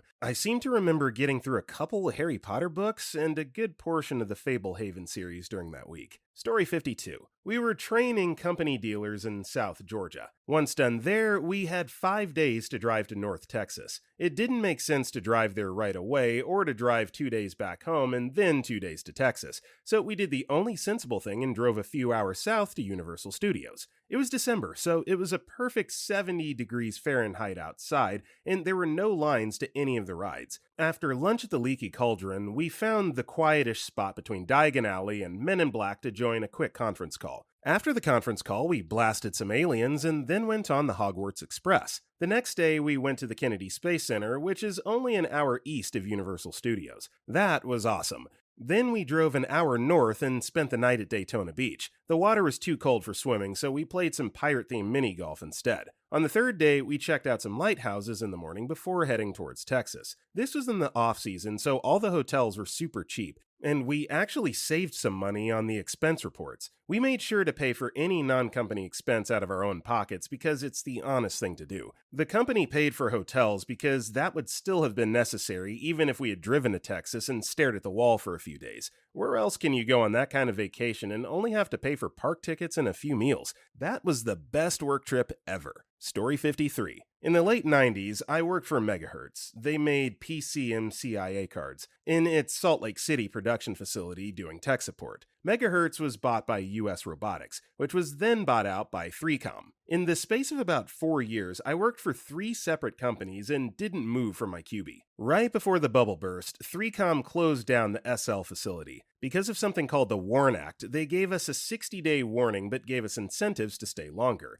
It was going to take them a year to shut down the facility, and they had to keep the departments minimally staffed. If we stayed for 6 months, we would get the equivalent of a 1/4 year pay bonus, and if we stayed the whole year, our severance package would be the equivalent of a year's pay. At the end of the 60 days, a couple of the other support folk and I got sent to San Diego to train the new team for 3 weeks. We were done training in the first week. We wandered around San Diego for 2 weeks with a pretty lovely per diem as tourists and got paid for it. But wait, there's more. After the first month back, the managers who monitored us to make sure we didn't goof off, what the F, we had nothing to do, no numbers to report, left for greener pastures. We played Team Fortress and Quake for the remaining 9 months. It was hard adjusting to a real work environment. Story 54. Right, it's not my job to do this, but I almost had to. So basically, I'm a retail assistant and we're never meant to clean. Like, never. They have hired cleaners from a third party. It's the same with security, lol. Anyway, I worked on ladies' fitting rooms. I went around and did a check, and I looked in a stall and saw a used period pad on the floor. I gagged. Obviously, we only had a male cleaner in that day, and he said, quote, "You're going to have to do it," in his very broken English. I tried to explain that it's not my job to clean, and the company is very big on cleaners clean, you focus on customers. I ended up sectioning off the stall and put a sign saying wet floor so no one would use it. Also, we sell women's underwear. You're not allowed to try it on. Now we sell sexy bodysuits. I'm uncomfortable, okay? And I get so awkward explaining that because they're knickers, they can't be tried on. A woman threw a fit in front of my manager, who also said no, you can't try them on. Took it in anyway before we could stop her. I'm a nervous wreck when people bigger than me start yelling, lol. When it doesn't fit, so I have to take it back. Turns out she tried it on without knickers or pants on, and there is discharge in the bodysuit. I gagged and threw it in S&D and told a manager that I'm never letting women try on those bodysuits again, even if the company allows it, with a hygiene strip like they do with swimming knickers. Mate, I wasn't happy that I had to touch someone else's vaginal fluids. Makes me sick thinking about it. Effed right off to the toilets and spent like 10 minutes scrubbing my hands. Story 55. I work on private yachts. I'm the chef. It happens all the time. When I felt it the most was when I first started to think. We were anchored off this really secluded little Bahamian island in Eleuthera specifically, and I had just finished making lunch for everyone. My old yacht's owner was very chill guy, so he came into the kitchen and said I looked like I was working hard and that he enjoyed lunch, so he wouldn't allow me to work another minute until I had a break and took the jet ski out for a spin. While I was bombing around on this crazy fast jet ski, surrounded by crystal clear water, I remember thinking this can't be real. No way I'm getting paid for this crap, especially after I had worked in restaurants in the past. It was like a dream come true. I'm pretty much used to that sort of thing by now, and occasionally I still think like I'm one lucky mother effer when I'm hanging out on a beautiful boat in a great location, but the wow factor wears off as it does with anything. Story 56. I have two. The first is from my current job. I work at a company that basically takes salvaged goods from local schools, businesses, and personal donations and resells them. Now, I personally deal with all electronic items for e-commerce. I'm also the IT specialist for the warehouse, but my manager gets bored fairly often and takes me out to lunch, or we go into his office and play fighting games. I mean, test that salvage computer that's been on his desk for 3 years. This is all on the clock for me, but I specifically have all breaks worked into my hourly pay. I do more in online sales in 1 week than our electronics outlet manages in a month with 1/10 the overhead and literally wrote our SOPs, so I basically get what I want as long as it isn't a pay bump again. The other one was working for a company that handled the phone support for a US-based gaming console in a home office location. This was shortly after the release of the video integration hardware for said console. Sorry about NDA. Well, it didn't take long for my team lead to single me out for my ability to de-escalate a situation with an irate customer without admitting culpability. Very important to the console company since they had just recently banned a large number of players accidentally. She tried to promote me twice, but with no slots in a lead position or higher tier support, I was dead in the water. So she made up a position for me, de-escalation specialist. I was basically the person you spoke to when you asked for a supervisor. Well, my team was pretty good on their own, and the freak out about how well that video integration system registered people with dark skin and the accidental bans had blown over. So I had a long RJ45 installed in my office that gave me free roam of the house. I spent days where I made $20 an hour to sit around my pool and played on my DS or in front of a TV and took maybe 2 hours of calls in a 48-hour period. It took about 3 months before corporate caught on and complained due to my call volume. My team lead explained, and I was finally promoted properly. Story 57. When I worked in the restaurant business waiting tables, there was a day where I had cleared all my checks and was standing at the bar minding my own business.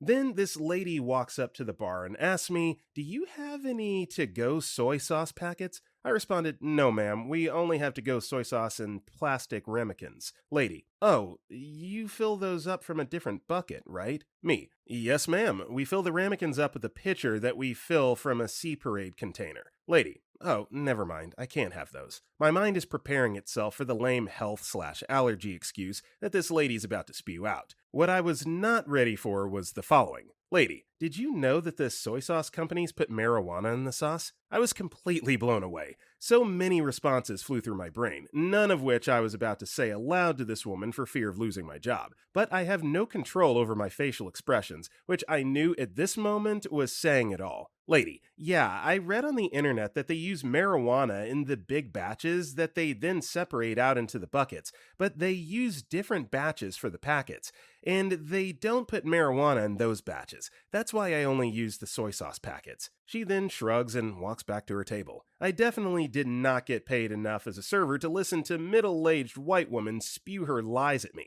I was completely baffled. She really thought that soy sauce companies were putting illegal drugs in their soy sauce, and only in certain batches. Lady, I've got some bad news for you. Story 58. I'm a programmer. As you can imagine, that requires a computer. Computers, you may have heard, require electricity to operate. That's why when the wind ripped off pieces of a metal slat fence and threw them into a power box for the whole area around my office, I wasn't able to do any programming, what with the lack of power and all. Now, a power outage isn't unheard of, but this one was supposed to take a while to fix, somewhere around 2 to 4 hours. It was mid-morning, so we weren't surprised when we were told we weren't being sent home for the day. Alright, so what are we supposed to do while we wait? Whatever we wanted, apparently, so long as we were within 15 minutes of the office in case the power came back early. That's why in a matter of a half hour we wound up down the highway at a nearby gun store, perusing the wares and shooting the crap, but not bullets. It took 3 hours to get the power up, and we were paid for the entire thing. Story 59. I worked at McDonald's, and I used to be one of the guys that would unload the truck when we would get our shipments. One day, the truck was running late, which tends to happen, except this time it was going to be 2 hours late. There were 3 of us working that day, and we were scheduled to unload the truck and nothing else. Our manager didn't know what to do with us since every station was already full of employees and it wasn't very busy, so she gave us cleaning tasks. Our store was very small, so we basically cleaned the entire store and reorganized our entire storage in less than an hour. We still had so much time to kill and nothing to clean, so our manager told us to go pick up trash on the sidewalks outside our store. We said F it and decided to just go for a walk. We basically walked 25 minutes away from our store and back, all while getting paid about $14 an hour. Good times. Story 60. I started a job in IT as an entry-level BSA. I was told that I would normally be working from home, but I had to go to the tech center to pick up my laptop, mouse, and such. So I arrive after accepting the job 2 weeks earlier, and come to learn that my equipment was never ordered. The way it worked in that particular company was that there weren't stationary computers for general use, and everyone used their own for everything. So I called my boss, and I was told that I would still need to go to the tech center every day to see if my equipment came in. And so I did, for the next 3 weeks. At first, I was nervous that someone would see I was doing absolutely nothing, but everyone just minded their own business. So I started bringing my Kindle and would just read a book at an empty cubicle for 8 hours a day. Then, after 3 weeks, I got my equipment, started working from home, and started pretty much doing the same thing when I finished my daily tasks. This coming up right after I worked in a call center for 2 years where literally every minute of my day was micromanaged. It was surreal. Story 61. Oh my god, I'm perfect for this. I work in production. Recently, supply has been low, and instead of laying people off, we switched from running 7 days a week to 5. Originally, there were 2 overnight shifts and 2 morning shifts, 12 hours of work. I would work 4 nights one week, 3 the next. Overnights were so laid back. Whenever we didn't have any demand, we would go home, hang out with friends, smoke weed, etc. I tend to take an extra 10 minutes per break seeing my girlfriend, if I can. We've done stuff while I'm supposed to be on break. An old coworker brought his wife into the bathroom showers. Another spent some time outside with a girl. We've done a lot of dirty stuff there. So I get paid to sit around, get laid, smoke weed, and see friends. Since we've switched the shifts, I'm on the middle shift now. We're down 2 to 5 nights a week. We just clean things and hang out. I literally get paid to do nothing, except being in the building. Some tasks, some businesses, that's literally all a supervisor and owner needs you to do. It's like if they don't want to do it themselves, they're literally willing to pay someone else to be there for them so that they can go out and have a life of their own. So you lucked out with that one. Great job, great gig, good for you. Story 62. I was on an accounting internship. I had already started getting overtime pay by Thursday. I ended up working 74 hours that week, but with the people I was interning with, it was very enjoyable. So then, Thursday night was an intern social event, and Friday, the whole audit team went to a bar for drinks. In both of these cases, I got pretty drunk. Not sloppy drunk, but I felt great. As an intern that gets paid hourly, I went to those events, which was 2.5 hours each, and was making overtime pay of about $36 an hour. On top of that, I got to stay in the nicest Marriott hotel in the city I was traveling to, plus reimbursed for mileage and stuff. My supervisor/senior associate, who had reserved the room for me, told me to order whatever room service and extra stuff I wanted, because he would be reimbursed by our company and it all just earned him Marriott points in the long run. Side note, the best part is that with those corporate cards, we give the max amount of tip that we're allowed to our waitress. She served about 15 people appetizers and beer and had no less than a $300 tip. Story 63. I used to work as a board operator at an unpopular TV station. I worked 4 10-hour days, so 3 days off a week. All of my work could be done in the first hour at the station, basically just loading up the commercials for the day and programming the system to play them at the right time. After that, you're just there to monitor things in case we go off the air. My workday was me, alone in the TV station for 10 hours with nothing to do, whole building to myself. I did the following at different times in my career there. Brought home my home desktop and played EverQuest all day, ran an antenna to an alternate input on one of our station monitors so I could watch good shows on other networks, found one of those giant cameras like a news station would use and taught myself to use it. We had a non-linear video editing system that nobody used, so I taught myself to use it. Borrowed the camera and taped my friends skateboarding, used the video system during my shifts to edit their first skate videos, invited friends and let them skateboard through the hallways of the empty building, made a crappy movie for fun with my friends with the editing system, used my time at the station to work out, lots of time to get in shape and nobody there to judge me. It was awesome. Eventually, it got boring. I was able to leverage the fact that I was the only one who knew the camera and editing system into a promotion. I started filming and editing local commercials for our clients. They weren't great commercials, but the experience was fun. I still miss that job sometimes. Story 64. A few years ago, I got my initial job with my current company as a firewall engineer. I was brought on as a contractor, so I was getting paid hourly. The company was doing a massive migration to a new data center, and every weekend would be taken up by smaller migrations up until November-ish. When it was my turn that weekend, I'd leave work an hour early on Friday, pick up either a 6-pack or a 12-pack of beer, head home, set up my laptop, and join the conference call when everything started. I'd hop onto smaller calls as needed to provide troubleshooting and support. Things would wrap up around 2 to 3 a.m. and pick up again at 6 p.m. on Saturday until about 2 to 3 a.m. on Sunday. Aside from a few problems here and there, I did maybe 3 to 4 hours of work per night. But I got to bill starting at 6 p.m., since I was technically on the clock when I joined the call. My wife, girlfriend at the time, was working on her master's at the time for counseling, and it was very common for her to come home with the kids on Friday night and find me drinking beer, playing video games, and making twice as much as she did. Did I also mention that I only technically have a high school diploma and got all my IT training in the military? That bit was somewhat galling to her whenever she'd pull out her laptop to work on a paper for class, while I was leveling up in World of Warcraft, beer in hand, and occasionally stopping to join a call and tell someone the firewall isn't stopping their traffic. Good times. Story 65. I used to do delivery/pickup/shuttle services for a Mercedes-Benz dealership in my town. I also washed cars and stuff, and it didn't pay great, but most of the time I actually looked forward to getting up and going to work because the perks were so great. One time I had to deliver a car to a guy who lived about 2 hours away in the country, pick up the loaner car, and bring it back. I got to do the trip in one of the nicest, most comfortable cars,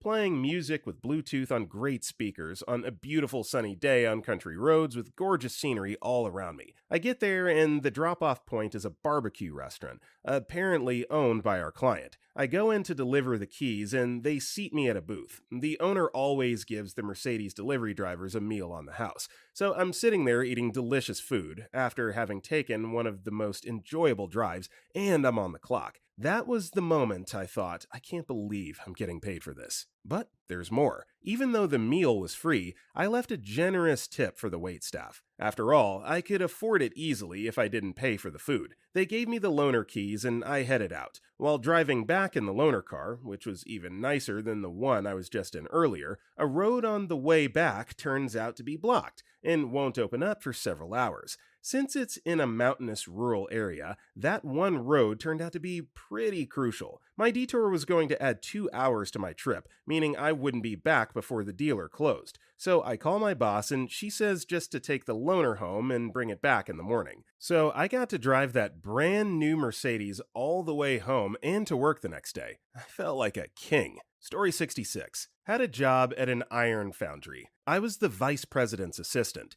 He would make me do quarterly inventory on products we made long ago that were in a storage building. He would laugh and be like, "Ha, go do this task. I don't want to. You have to the end of the week to finish it." Well, after the first time I did it, I put the tape on the bin lids as a tamper device. Then I would check the system on when all of the items have been touched last. 99% of the material was never touched. It would take me like 2 hours to confirm everything was there. Then I had a week of vacation. Since I was in an isolated building by myself with orders to not distract me, I just clocked in and napped all day. He would just laugh at me and be like, "I'm glad I'm not doing that." And I was like, "Oh yeah, this is the worst thing in the world. Never let me do this again." I also had a job as a security officer at an abandoned building. I worked 16-hour shifts, but since no one was there, I just had a free apartment to live in. Showered, slept, ate, watched TV, and played video games all day. Just had to give it up for 8 hours, and some old guy just napped in the office area. There was an alarm system, and it was all gated up in the middle of nowhere, so no one ever bothered us. Some days I wish I was still there. Story 67. May 4th, Star Wars Day. I was crazy enough to pick up not just one, but 2 merchandise retail shifts in the Hollywood studios at Walt Disney World. The first shift was supposed to be hub carts, so out in the sun by the Chinese theater and back near the entrance of Toy Story Land. However, we got the radio call to go 101 for nearby lighting and went back to the office to get new assignments. And that's when I got asked, "Have you got good handwriting?" And that's how I ended up spending the majority of my shift writing Orbesh, Star Wars language, on certificates and name badges in the Star Wars launch bay. The second half of this story comes from the other shift a few hours later, Hollywood Tower of Terror, where no one buys the photos and the gift shop only really gets any attention for the annoying bellhop bells. So I spent my shift at the photos desk seeing very few people, and this was before the after hours event started where they cap attendance at 8K. But I had a saving grace, a Tower of Terror Jenga set. So I got paid for 14 hours of work to learn and write in a made-up language and just play with Jenga. Just your average day working $10 an hour for the mouse. You know, it's funny that OP here mentions that no one buys the photos on the Tower of Terror, and I myself have actually done it before. I remember riding with my sister for the first time, and she was so terrified. She legitimately tried to unbuckle her seatbelt and climb out of the elevator shaft while the ride was in motion. And of course, that was right when they snapped the picture. So yeah, we had to buy that because it's like, sis, there's just no living it down. But no, surprised to hear that typically people don't buy it. That's a shame. Story 68. I was working as a freelance software developer at one of the banks here in the UK. First day, they tell me the laptop hasn't come in yet, and the person who was supposed to lead the project is on holiday for the next 2 weeks. So they set me up doing some homework, doing all kinds of tests about the banking industry, fire safety, etc. For 2 weeks straight, I just sat behind a PC every day watching PowerPoints and answering multiple choice quizzes or doing nothing. Week 3 comes around. Team lead is back from holiday, but still no laptop, and team lead says he's too busy showing me and another guy who started a week after me the project, so we have to sit another week reading the news of browsing the phone for 8 hours a day. Finally, at week 4, they get my laptop, and it took me 3 days to install all the software software and get authenticated and things like that. On Friday, I submit my monthly timesheet for about $12,000 for doing nothing but sitting at my desk, except for 3 to 4 hours of work that I managed to do on the last day of the month. Then they fired all freelancers 6 weeks later because the project wasn't moving forward. Story 69. I worked for a beer distributor for a while. My job was to manage our portfolio of craft breweries and to travel the country to visit their facilities as well as meet with potential new clients. My company was very lax with the travel. Just book whatever you want as long as it's not first class, and feel free to use your own FF number so you get the points. And the per diem wasn't set. It was just don't go too effing crazy unless you're entertaining someone who could make us a lot of money, in which case, go nuts. I often traveled with the COO and the VP of Craft and Specialty Beverages, my direct boss, and the COO would frequently suggest outrageous places to eat and drink, and the three of us would rack up 1K tabs. So when I was traveling by myself, it didn't feel guilty spending $150 for dinner and drinks. In the span of 6 months, I went to Virginia Beach, Washington, D.C., San Francisco, San Diego, LA, Seattle, Nashville, Minneapolis, Orlando, Miami, Austin, NYC, and a handful of other places. It was fairly common for my expense report to be in the 5-figure range every month. TLDR, I get paid almost 6 figures to travel the country, schmooze with cool people, and eat and drink awesome stuff on someone else's dime. Story 70. My first day with a rental car company, they let me drive a brand new F-150 XLT. It had 89 miles on it. That was my favorite car color on an hour-and-a-half trip with a gas card to deliver to a guy who needed to switch into the truck from a QX80. I had just started with the company and couldn't believe I was getting paid to drive my dream truck without having to worry about gas, just to hop into a car worth a little over $55K. At least that's the MSRP we were quoted. I love driving, and this F-150 had everything I wanted from the larger media center to the running boards. The QX80 wasn't even something I'd ever heard of before, but wow, it was so nice compared to my personal vehicle. I get now that it's one of the perks of the job, but for my very first day to get to do that, I thought I'd just landed the job of my dreams, getting to drive amazing, new, and expensive cars for a decent hourly wage. This was also when I was just an intern, and they definitely used that type of experience into roping me into pursuing a full-time position with the company. Sometimes I still can't believe I'm paid and trusted to drive vehicles worth over $60K for hours and hours long trips without having to worry about gas. Story 71. I worked for a company over the summer writing Medicare denial letters. Basically, this was a second level of appeals for old people who had insurance claims denied because someone put a wrong code on it or they got services they later were determined not to feed. For example, someone got denied a lot because they were admitted, but since they didn't die, they didn't need to be in the hospital after all. Some people did die, and this was their spouse fighting to get them to cover a procedure that didn't save them. It was awful, dreadful, uncompassionate work. Literally all we did was check the doctor we hired, who only briefly looked at the files, never the patent, said no, and then we alt-tabbed and copy and pasted into a form and auto-generated a denial letter. Anyone with any keyboarding and basic grammar skills could do. I did maybe 100 a day. The issue was that they expected 30 to 40, so I basically had to sit there all day doing nothing, or they would think we could do them faster and we would get paid less. I made $20 an hour to work an hour or two and then watch Netflix or play video games the other 6 to 7 hours.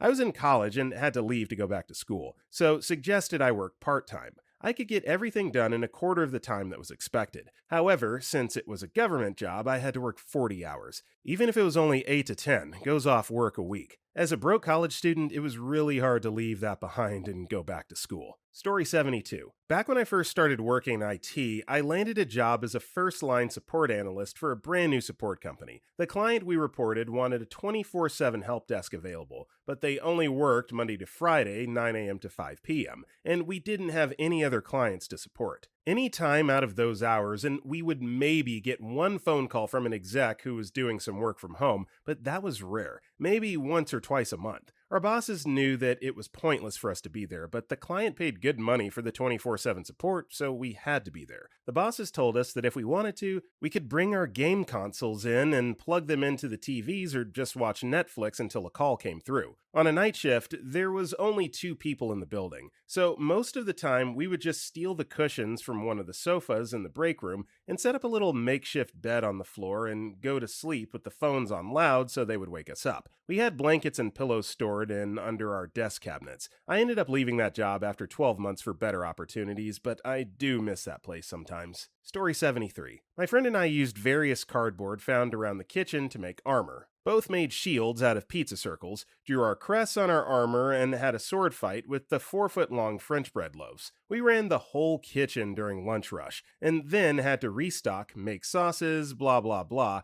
and be ready for dinner rush, which we also did, just with a couple more guys. And there was a little more dead time after lunch for whatever reason that day. I don't feel guilty about it at all. Someone came over to watch and had this long metal thing used to move pizzas in the oven. Think a machete, but completely dull. And he tapped me on the back of my helmet with it. I ripped off my helmet and turned and said, what the hell was he thinking? I wasn't going to fight 2-on-1. About 0.83 seconds after the helmet came off, my buddy landed the best blow of the match, a swipe right across the top of my left eye. He obviously had no idea I was removing my protective gear, and we had just been bashing each other over the head anyway. I got a huge shiner, and scratch marks inside the bruise from the sesame seeds dragging across my face. I wasn't even mad. It was hilarious, and we were remembered as legends for the grand battle. Story 74. I'm a little late posting this one, but it's worth it. Back after I graduated high school in the early 90s, I got a job as a security guard while I was going through college. I was assigned to work at this old abandoned drop forge from 3 p.m. to 11 p.m., Monday to Friday. It was fenced in with razor wire across the top. I sat in this little guard shack at the entrance that had electricity and heat with a radio. Every hour I would walk around the buildings and perimeter of the forge, which would take about 15 minutes. I spent the rest of the time studying or getting homework done. For the first 6 months, no one came in or out of the forge except for the 24/7 security people. Then construction equipment started showing up, and for a period of 3 months, they tore down all the buildings and then cleaned up the land it was on. At the end of that 3 months, it was a gigantic parking lot. After that, I would keep getting paid to show up 3 p.m. to 11 p.m., Monday to Friday, for $15 an hour. I kept expecting to be assigned to a different place, but it never happened. Every Monday, my schedule would still say the same thing. I wouldn't have to do rounds anymore because it was a parking lot. The only thing worth guarding on this lot was the fence and the shack I sat in. I asked my superior what I was guarding, and he said the asphalt that was on the ground in the fence. For over a year more, I did that, Monday through Friday from 3 p.m. to 11 p.m. for $15 an hour. Then I transferred from a community college to a 4-year university out of the city. I put in my 2 weeks' notice. About 3 months after I left, they shut down the guard shack and removed it along with the fence. Apparently, the drop forge hired security for 2 years and prepaid up front. They went through bankruptcy, and the company that bought the land came in, removed all the buildings, and cleaned up the site. They didn't begin construction until the contract was up. For a year, I was paid $15 an hour for 40 hours a week for 52 weeks to guard a fence in a guard shack. Story 75. I work in IT, and in my last job we had a password policy which made the users change their password every 3 months. Important to know, they use many different tools, and the whole infrastructure is constructed to support single sign-on. For those who don't know what SSO is, you have one password for like the internet and access through the tools. The password will be forwarded and they will be logged in automatically. However, to make this possible, the password has to be synchronized to all the tools. I wasn't the one responsible for this process, but the synchronization took about 6 hours for all tools to be completed. Thus, being said, we always inform the new employees to remember to always change the password as the last action of the day so the sync could be done overnight. Otherwise, they won't be able to work for about 6 hours. So we had the same people calling every 3 months because they weren't able to log in, and we had to tell them every 3 months why this happened. If they only called all at once, or maybe the same week, Okay, they would be gone for the next 3 months, but oh no, they weren't. We had each week minimum one person calling because of this. We sent mails out with manuals on how to change, when to change, and why this is like this. We tell them personally when starting. We tell them every 3 months. Eventually, I was defeated and had to admit that I can't believe to be paid to be an automatic answering machine. Story 76. I worked as a slow motion replay (EVS) operator for sports broadcasts for a while. The thing is, I didn't care for sports at all. A college TV station was recruiting and I was a film student, so I thought it'd be good experience. First football game of the season, they dumped me in the back of the broadcast truck and told me to run replays. I didn't know a single football rule. Then I got good enough to work freelance and started doing it professionally, all while not caring much about sports, which was somehow endearing to the sports broadcast veterans I worked with. It was the best job, honestly. Call was always 6 hours before the game. We set up and did checks for like 2 hours, then just hung out and had catered meals on the clock. The pay was good too, considering I was a student. It was so intense and a lot of fun, and ultimately it did help me get a feel for editing, which wasn't my concentration in film school. I also got to meet athletes, technically. Can't remember who most of them were. Jimmer Fredette, Jazz and Bulls players from the late 2000s. The job itself was the main draw though. Every day I was like, we get paid to do this? I miss it. It's just funny how nonchalant they are about like having a sports fan's dream job. Like, I guarantee you, all the players that you met and probably thought nothing of it, like, people would pay good money to meet them and just have a conversation with them. So that's wildly ironic that you had a job that you didn't care about, and it was like, clashes with people's passion for sports. So that's pretty cool. Story 77. I work as a server at a casual but expensive pizza restaurant. I wear a t-shirt and shorts every day with my tennis shoes. It's a big family environment, and it's the heart of a city of rich people. They bring their families in, I get them drinks, figure out what pizza they want, and I enter it in the computer. Their bills come out to be over $50, probably 75% of the time. They always tip more than 20%. I get them maybe 2 refills the whole time. After 4 hours, I walk out with $150 and still have most of my night to do what I want. And it keeps me in shape with how much walking I do. But it's so mindless that I just get high as F before and then go to work. A note. If you go to a restaurant, there's at least a 50% chance that your server is high as Dragon Balls. The person cooking your food could be on acid too. One time, a guy who worked in the kitchen OD'd off heroin at the bar right before a shift. He had been coming in tweaking for weeks in the dish room before that. You see some crazy crap in the service industry. Story 78. I was a national sales manager for a small skincare company that made over-the-counter projects. I used to go to a lot of trade shows that had celebration nights for the people who buy booths, and they could get pretty extravagant. Well, the biggest one was a pharma convention. All the big players were there. Bayer, Johnson & Johnson, CVS, Walmart, Emerson, Purdue, McKesson. That celebration night was effing crazy. A lady with a ball gown converted to a bar greeted you, so you literally just picked a drink off of her dress. It was on rollers. They had multiple themed bars in the ballroom, various themed food booths, like seafood, prime rib, Chinese, Italian, sushi, and of course 2 sundae islands with more toppings than you could shake a stick at. I forgot who played the music, but it was some hipster band about one part with the Killers. There was only about 300 people at that show/dinner/event thing. Craziest party I've ever been to by a very long shot. Story 79. This might fall into a malicious compliance type thing. I work in a factory of sorts in the shipping department. Policy states that we can't work within a trailer unless there's proper lighting. In this case, the light bulb was burned out. Some trailer have sort of semi-permeable top to allow sunlight in. Again, this also wasn't the case as it was solid wood ceiling, so I couldn't see anything inside the trailer once we started bringing in the product. Also, we're not allowed to do anything related to electrical stuff due to workplace policy. This is relevant to the end of the story. I told management, which got maintenance to come down.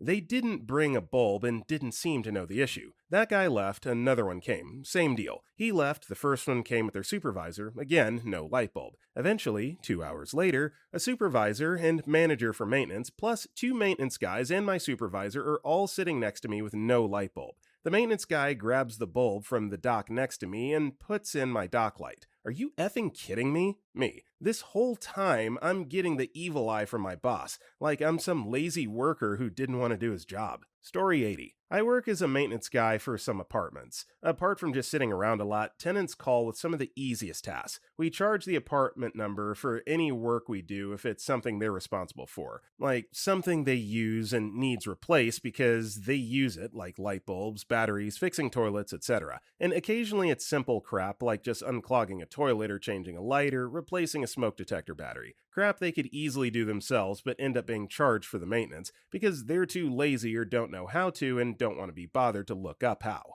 I remember one time a lady heard a beeping in her apartment and didn't know what it was. As soon as I got to the front door, before I even entered and heard the beeping, we knew what it was and just turned around to get some batteries and a ladder and came back to fix it. 5-minute job. I can't believe I'm getting paid to do this. Story 82. Driving the newest and coolest Mercedes-Benz around on factory grounds. Continue reading if enthusiastic about cars. So basically, I come from Bremen in northern Germany, where we have one of the largest producing Daimler/Mercedes-Benz factories worldwide. I literally live next to this place and am fortunate enough to get one of the highly popular student jobs there every summer for several weeks. Weirdly enough, the application and administration system of Daimler sucks, so I get a new type of task to learn every year. 99% of the students get a boring, tiring, and/or physically straining job, typical production line work. Last year, however, I was blessed with the job of being the first person to drive the cars,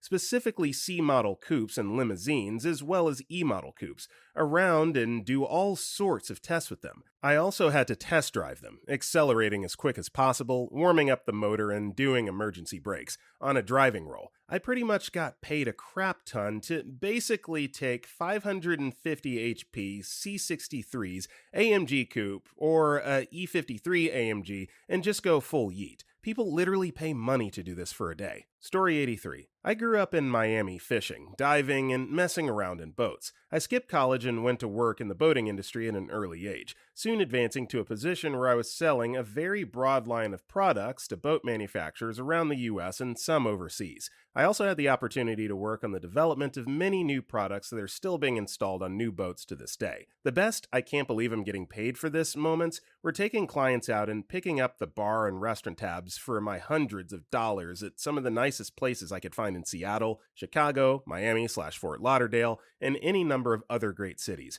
putting them on my company credit card expense account. I was doing 12 to 15 million in sales for the company at the time, so they never questioned a single expense report. Unfortunately, the family-owned company transitioned to the next generation and went totally dysfunctional in a remarkably short period of time, so I walked in and quit one day after being with them for over 21 years. It's all good though. I had already started saving and investing early in my career and was able to take a downsized position for a few years before fully retiring at age 62 a few years ago. Story 84. I worked at a local bar chain that has a famous world tour of beers, where they'd rotate a new 40 craft beers each month, along with the normal 45 we always had, and 10 seasonal ones. Being the FOH leader, I was often in charge of leading pre-dinner shift meetings with the servers, during which we always had to try a new beer. It was a really good place to work, and our boss was the crap, so most of the servers had been around for a while and tried most of the beers, or they just didn't want to, so I'd be left at 4:15 with a half a pitcher of really good beer to myself. I'd spend the rest of the shift chit-chatting with customers buzzed as heck. Then, every December, we'd have a store-wide meeting to try each of the new beers they were going to put out throughout the next year. It always started at 8 a.m. on a Sunday, so we were all paid overtime,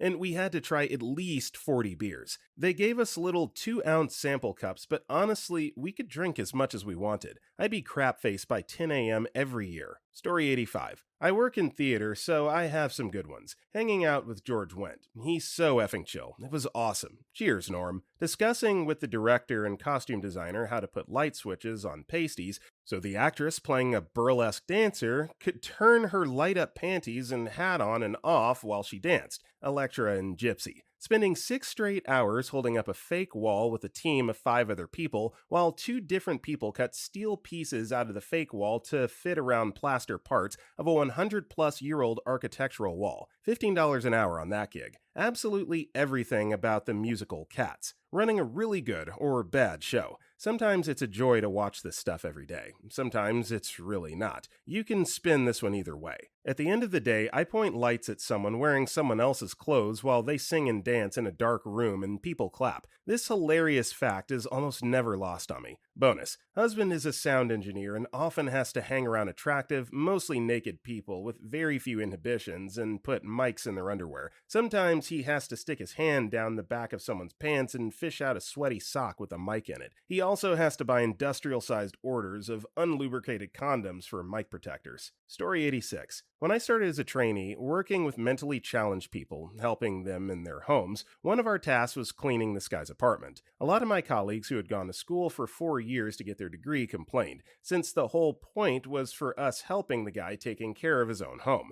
Somehow him and his dad had got their way that for 4 hours, 4 days a week, we were cleaning the apartment to the smallest detail while the homeowner was at specialized work. And the dad used to sit in his car nearby looking and complaining if someone left early to get the other more meaningful tasks. So the first 10 times getting trained by a cool dude in cleaning the home, which took a little over 1 hour, we were watching Seinfeld reruns for 3 hours, lol. We weren't allowed to leave, so we made the best out of it. Afterwards, when my trainee time was over, I cleaned that apartment something like 100 times, fully motivated to get to the Seinfeld reruns while earning decent money. Story 87. I'm a firefighter/paramedic. We get kids coming through our stations all the time to see the fire trucks and learn what we do and teach them fire safety. I've been doing this job for 12 years, and my favorite moment, to this day, was a group of kids coming in, but they had one kid that was intellectually impaired. Not sure of the disability, but all he would say was throw shoes. The best part is that he wanted nothing to do with the normal tour we put on for the guest. Instead, I got to take him out to our rappelling tower, and we kept taking our shoes off and throwing them down a couple stories below, going down and putting them on just to go back up and throw them again. I'm willing to bet I had more fun than he did.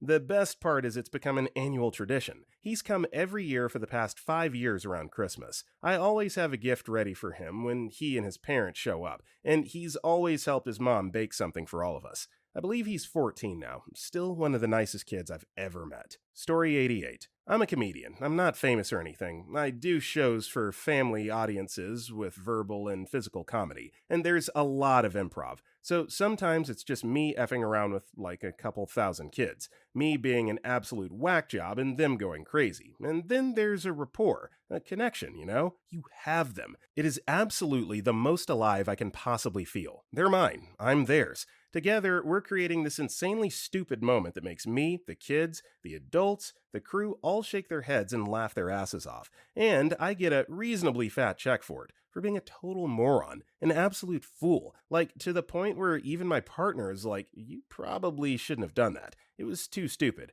But they loved it. OMG. The more mental issues I seem to have, the more the audience eats it up. It's crazy. That said, offstage, I'm a total introvert, and you'd have zero idea that I literally get paid to be an idiot. Story 89. Used to work at the local Kroger when I was in high school for some extra cash and made minimum wage, aka $7.25 an hour in my state. Easy job, mainly bagging people's groceries, bringing lines of carts back in, stocking stuff back on shelves, and occasionally helping old people carry stuff to their car. Had its moments for being one of the many bottom-of-the-barrel crappy teenager jobs. It wasn't awful. Well, one night after a few months there, I was bagging groceries as usual when my Fez manager walked up to me. She told me that there was a woman spotted stealing and to go with my coworker, another scrawny high school kid, to stand in front of the right door and pretend to be greeters. Okay, whatever. I just hope she didn't come my way because stopping people shoplifting just isn't really my thing. After giving a few old people the standard greetings, we noticed the chick. I expected a normal chick that was trying to steal a Svedka bottle or something,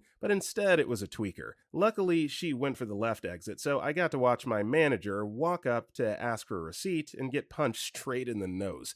Like instant sucker punch from the strung-out lady. My manager proceeds to call her a female dog and punch her, and they start fighting. All the while, I'm making $7.25 an hour watching people beat each other's asses in a Kroger. Not much, but hey, it's paid entertainment. Anyways, after my manager starts fighting, a shopper steps in and tackles the lady. She responds by biting him multiple times. He had to get shots. After 5 to 10 minutes, the police arrive and attempt to arrest the lady. After threatening a taser, the cops manage to cuff her and put her in the paddy wagon. As she was beating the walls and shaking the thing around, they searched her purse. $600 or so of stolen stolen cosmetics, and 5 or so pill bottles. The best part is if she just dropped the bag and left, she wouldn't have been charged. But instead, she chose to punch my manager and bite some guy.